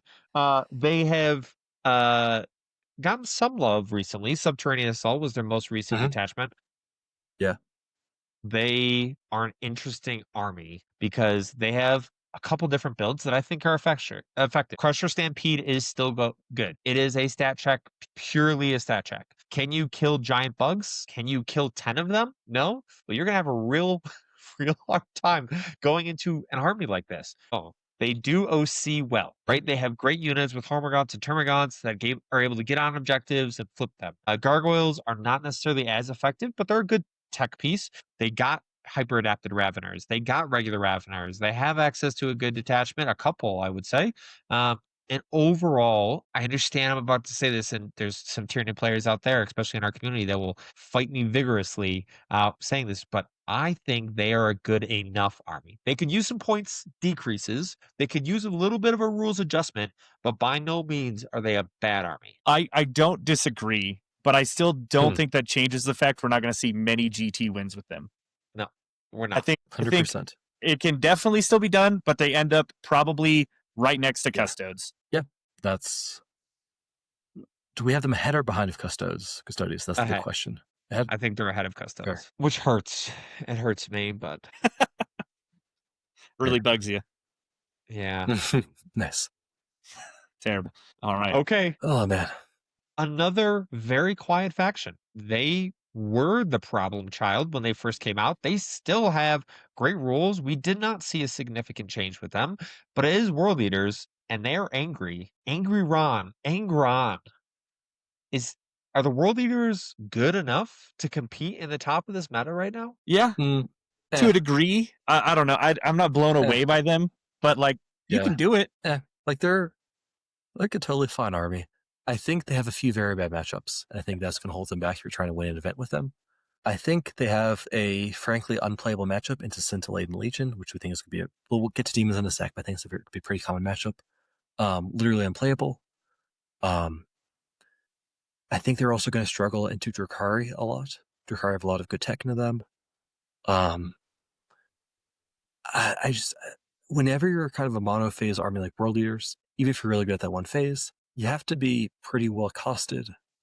I also think World Leaders suffer from an issue of they've kind of been doing the same thing for a while. They're not catching anyone off guard. Their lists have been very similar for a very long time. People by now have probably seen a Berserker Brick in action. That's the kind of list that super punishes mistakes. People are going to make less and less mistakes against World Leaders as time goes on, and they don't really have other places to pivot to. Again, I think there's attachments like Gortrak, very underexplored. I think Gortrak's actually pretty good, but I don't see a lot of players experimenting with them, and I'm not sure the juice is really worth the squeeze unless you're a dedicated World Leaders fan. I think lower end of Touched by Tech Priest. Lower end of that tier at best. Do you all disagree? I think they're right above Death Guard. I think, like, if we talk about... I think Death Guard are straight up better. Really? Yeah, 100%. Oh my God. I think Virulent Victorum is a really well-rounded detachment in a way I don't think Berserker Warband is as well-rounded. If you're going to face a variety of armies over 6 rounds or 8 rounds or whatever at a big event, I think Death Guard have a little bit more of a toolbox. I will say Death Guard just eats World Leaders lunch. Like, it is the bully. Very true. Well, actually, let me think about this more, because World Leaders are probably pretty good into Ultramarines at top, because you get that sustained and that dev wounds. They'll chew through Victrix. They will. Pretty good into Blood Angels with like Fight on Death. You're also pretty mobile. Yeah. Berserkers, do they have pistols? They do, which is actually really funny, because if like Drukhari sound like a little 5-man trash unit just to go charge them out of phase, they can actually pistol their way out. Not reliably, but there's a very decent chance. Well, I don't know. Maybe they actually have good matchups at the top. So I felt like they were right below Grey Knights, personally. I think I do think they struggle. They have more bad matchups than some of these other armies, but they have a large enough player base. Okay. Yes, that does help. Not a lot of innovation coming out of that player base, but nope. But you have those people who have been Not running the really their same fault. thing for the last 8 months, who are getting real good at it. 100%. But I do think they actually do well good into point. a lot of these other fighty things that they are going to run into. I don't know. I hear you, Lane. I think, Berserkers still into Sacrosancts. They're going to do well. They actually are something with the dev wounds that are going to blow right through them. Yes. I worry specifically the Scintillating Legion matchup, which is, again, for those that have not seen in action, there's a Demons detachment we'll get to in a bit. I don't think enough people own Scintillating Legion. That's fair. I'm definitely getting biased as a Demons player. I think the army is super strong and should be a lot more common than it is. And that kind of auto wins. 3 damage indirect, game over, playable. I think Guard are also a very toxic matchup for World Leaders, and I think that might also hold them back a little bit if we're talking going to make a run.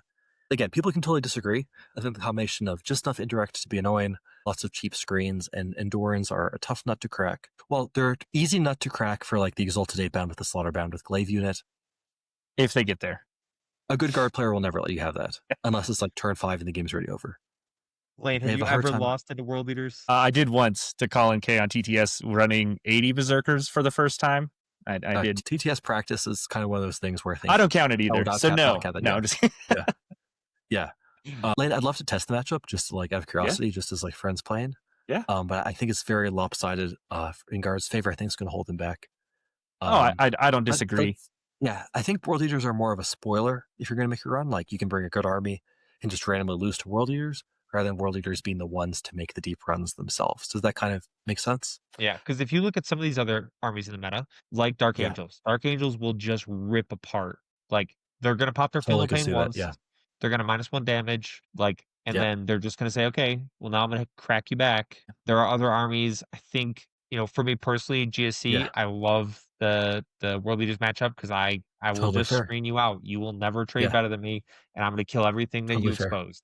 I think it has almost just the same bad matchups as EC, who they're right next to. We can bump them below that. Totally I'm fair. totally fine fair. with that. I think that like I I think think EC's worse. I think EC's I think worse. World then. Eaters are the best army in the game at punishing mistakes, Mm. which I think then, again, I think their win rate probably will be solid, but I think in terms of battling the top tables, again, if you have not played against a 20 Berserker brick with a 6-inch pile and consolidate, your ass will be got the first time, 100%.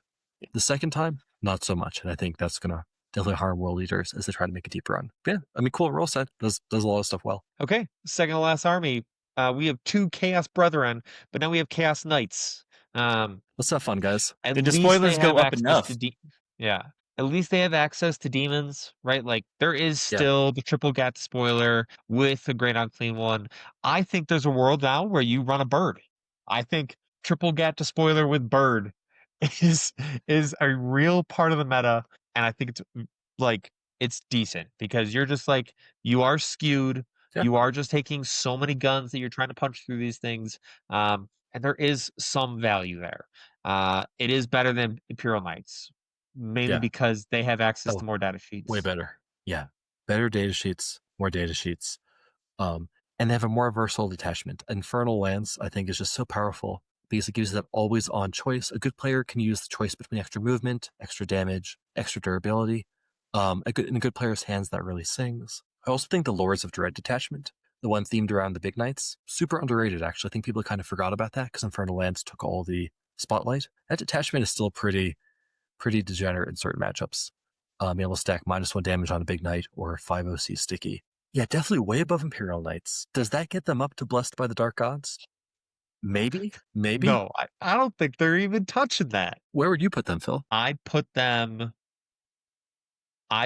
below Orks, above Grey Knights. I'd put them in Touched by Tech Priest. In terms of consistently winning a GT. Sure, that's fine. I will say, actually, this is huge. The Fuegan Brick, that Eldar list, unless the terrain was bad, auto 1 versus Chaos Knights, that matchup going away is going to give them so much more room to breathe. So much more room to breathe. And by the way, I'll just circle back to World Eaters for a sec. World Eaters destroyed that matchup, and that matchup is no longer relevant for the meta, which is one reason I think World Eaters are a little bit lower. But I think Chaos Knights are actually in a sneaky good spot. I think they have a lot of solid matchups up top. I mean, Blood Angels, kind of iffy, kind of not. Drukhari, I think they killed Drukhari pretty well. We've got some random Havoc launchers, Gatling cannons, incredible into them. Yeah, tag my despoiler in my movement phase. Go I'll for just it, buddy. shoot Exactly. in. Yeah. Frankly, despoilers went up 15 a model, so that list went up 45 if you're running 3. Still a damn good list. I don't know. Like, it's still a damn good list. You cut out some Nurglings, maybe? You downgrade 1 Carnivore to 1 unit of Nurglings and 1 Beast of Nurgle, and you keep chugging along. Still a very good list. 3 despoilers will still auto-win versus so many lists you're going to face. And it's also, if we're talking winning GTs, I say this with kindness for Chaos Knights players, it's maybe a little less mentally taxing to play than other armies. Is that fair? Am I a jerk for saying that? That's not condescending, it's just being objective. A little easier to play than some other armies, so you can save your mental energy for that day 2. Or you can still go out with your friends after day 1, have whatever you're going to have, and still be mentally present for day 2. That's a real benefit. Just going to throw that out there. I think it is a very good point. If we talk about winning GTs, I think it's solid. I think it has great matchups into the top of the meta. I think like all that damage too feels pretty good into Victrix Guard, right? If we talk about picking up a brick, you put 2 despoilers into them, you will neuter, if not fully wipe one of those bricks. And they do have a hard time in going back into you. It is not necessarily the best trade, and it's not necessarily what they want. Victrix wants you to come in and fight them, and you can kind of necessarily avoid that. So, there is value. The Drukhari matchup, I think it just straight up wins. I think Chaos Knights into Drukhari, there's enough indirect there that Drukhari just dies, and there's nothing they can do about it. You're like, I got rid of your Scourges. Now what are you going to do? Well, you have enough sometimes indirect. 40k really is that simple. Yeah. It is, yeah. Okay, last but definitely not least, Chaos Demons. It is near and dear my loves. to Mike P's heart, the Warphammer, all based on demons. Who would have thought we waited for last for them? They're definitely in the Imperial Agents tier, right, Mike? They are unplayable. Well, I think there's a lot of people that can't play into them at all. So flip that around. They have a lot of unlosable matchups. Unlosable. The big thing with Demons is Scintillating Legion is out of control. Again, a detachment not many people have even heard of. I was a big fan of it before. Basically, Scintillating Legion is the Tzeentch Demon detachment. And this detachment is actually just a completely deranged role set. It's out of control. I don't know how some of these roles got published. The downside of Scintillating Legion, the reason why this completely busted role set wasn't actually busted, was the datasheets kind of sucked in terms of damage. Basically, it was really good at giving Lords of Change the ability to do damage consistently over 5 turns. Flip side, who cares if Lords of Change did damage for 5 turns? They were like the most anemic datasheet in the game for the points. Lords of Change and Kairos got upgraded to flat 3 damage, and a smaller thing, but their little secondary psychic gun, the extra stave Lords of Change could take, also got upgraded to flat 3 damage and got a plus 6 inch range boost to match the 18 inches of the main gun. Now, they're going to be hitting you with 15 or so, well, oftentimes more because they've sustained D3, 15 or so hits of flat 3 damage that can teleport around, can shoot into melee, can teleport out of melee, can make you very hard to kill in melee, very hard to kill at range. That detachment is one of the best detachments in the game. I think Scintillating Legion is kind of out of control army. Basically, if you're an army that has models that die to 3 damage in direct fire, you just have no game into it. No game at all. Scintillating Legion also has an enhancement, which is deranged. It's a aura of 4-up. It's a 6-inch aura. It can go on a big base model of a 4-up feel no pain for attacks and mortal wounds. How do you ever lose to Grey Knights with an entire army in a 4-up feel no pain bubble versus Psychic? How do you ever lose to Thousand Suns, Grand Coven especially, with a 4-up feel no pain aura versus Psychic? Like, how do you ever lose the mirror, by the way? So make sure you bring that relic for the mirror. It's a great army. It has some weaknesses, but the damage is much more consistent now. They still have all the tricks of before. Scintillating Legion by itself. Let's not hot take. Put demons up in Mastercrafted. Put them up in Mastercrafted. Put them up in Mastercrafted. Let's give the people something to remember here. I like the hot take. It's not a hot take. Scintillating Legion is a top 5 army. It deserves a top 5 spot. Army. Yeah. Okay. Top 5 army. I do like. I've played in a Scintillating Legion one time, and I think I said it already previously. It was Patrick Love. He whipped me with it, and this was before the buff. Before the buff. Yeah. It is a it messes with your mind because one of the main rules of the detachment is they are rolling dice and they can use rerolls, and after they use the reroll, they give you the die. You can use the die for certain things. I can't even remember what it was. It was like a hit, a wound, and a save, maybe. I think were the 3 things that you could use it for. Advanced 2? Sure. Yeah. But then when you gave the dice back rolls, to cool. Correct. Yeah. When you gave the dice back, they could use the dice for more than you could use the dice for. So they have this just pool of dice that they are trying to trade with you. Very Tzeentch. I love it. Like the theme of the detachment is perfect. Super fun. I think it's solid. I do like Plague Legion a lot. I think it's a great teams list. Like overall, it is good enough in singles. It will just hard stop some of these armies that just don't have the capabilities to kill that many great unclean ones and plague bearers. Unfortunately, the Slaanesh detachment has seen better days. Thankfully, we don't have to deal with that anymore. I think that was definitely a tough time in the meta when that was dominating. And then the Legion of Blood or whatever it's called, the world or the Horn detachment, very close. It's interesting. Yeah, it's cute. I'm going to hold you to that, Mike. If you say this is a top 5 army in the meta, will we see this at a GT coming up? So, guys, here's the thing about this: is every Chaos player has a special snowflake in their heart. They all want to be the most special Chaos warrior girl. I think Scintillating Legion is so good, it's kind of unfun for me to run it right now. I was much more interested in it before. I think this army is deranged. I think it's easily a GT winning army. There's zero doubt in my mind this army could win a GT. I think if I took it to an event, I think, dice whaling, matchups whaling, etc., there's certainly a solid chance I can make a nice run. I think the army is a little too good and so oppressive in certain matchups. It kind of takes a lot of the fun out for me, but that's just a little special snowflake talking. If you're a Demons player listening and you want to do well at a big event, take Scintillating Legion and just shoot people with birds for 5 turns. It's really that simple. Don't overthink it. If you want to win with style points, I think one of y'all brought up Plague Legion. So happy to hear that Plague Legion's in a really good spot. The Sloppy Bile Piper into Vitrix Guard. Beautiful. Best interaction in the game. Demonic Incursion, by the way, I think that detachment, so just to cover, Demonic Incursion was the index most of y'all are familiar with, where they like teleport 2 units a turn. Had the big boys like the Guo with a 4 up Feel No Pain. That detachment got a little bit worse with the Guo being nerfed only to a 5 up Feel No Pain. But I think if you want to run Nurgle, run Plague Legion, you can be happy. And Demonic Incursion is still good. I haven't really fully figured out what I'm going to run next in that detachment, but I think it's still a pretty damn good rule set. Sticky, Advance and Charge, up you down you 2 units, 6-inch Deep Strike and Charge. Still an amazing set of tools and really good enhancements. I will say Plague Legion also has a pretty good matchup into Guard now. Whenever you turn off their orders, if they ever fail a battle shock, they lose their orders, so they lose their rerolls. So yes, I agree with you in general. Like that interaction is very good. The one downside is because they're both in the command phase, so I believe you can make the Plague Legion player make their out of phase battle shock first before you do the orders, and then just not give the order to that unit. So it's not like a normal battle shock timing where you kind of lose the order, if that makes sense. Also Guard, if they just bring tanks, they just kind of shoot Plague Legion off the board, is the one kind of downside. Because there's kind of the old 40k thing. You can have a shenanigans army doing some cool stuff, then you have the hammer just comes up and just punches them dead. That's a little bit of the issue there. But another matchup lane I'd love to hop on and play together sometime. Yeah. I think I agree with you. It's probably pretty evenly balanced. We would have a really interesting game. Maybe a future stream game. Who knows? Anything's possible. Maybe so. Anything is possible. Sounds like we have quite a few lined up. I want to see Scintillating Legion on the table. I want to see Plague Legion on the table. I want to see some of these factions that are consistently doing well. And yeah, I can't wait to see them be effective. Now, we have finished. We have completed. All of the armies are displayed. Wow.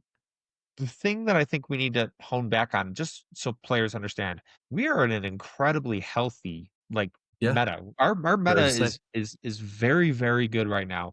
There are a lot of armies that, as Mike and we have said, is like, man, it's just kind of falling off the radar. It's still good, but it's just kind of fallen off. And at no fault of its own. Black Templars being one, Death Guard being another, Pro Leaders, Grey Knights, Chaos Knights, TSM, Orks, right? Like some of these armies that are in the bottom tier, Aeldari, we just talked about how we still find a way that army is effective, even with the I would say relatively catastrophic points and rule changes.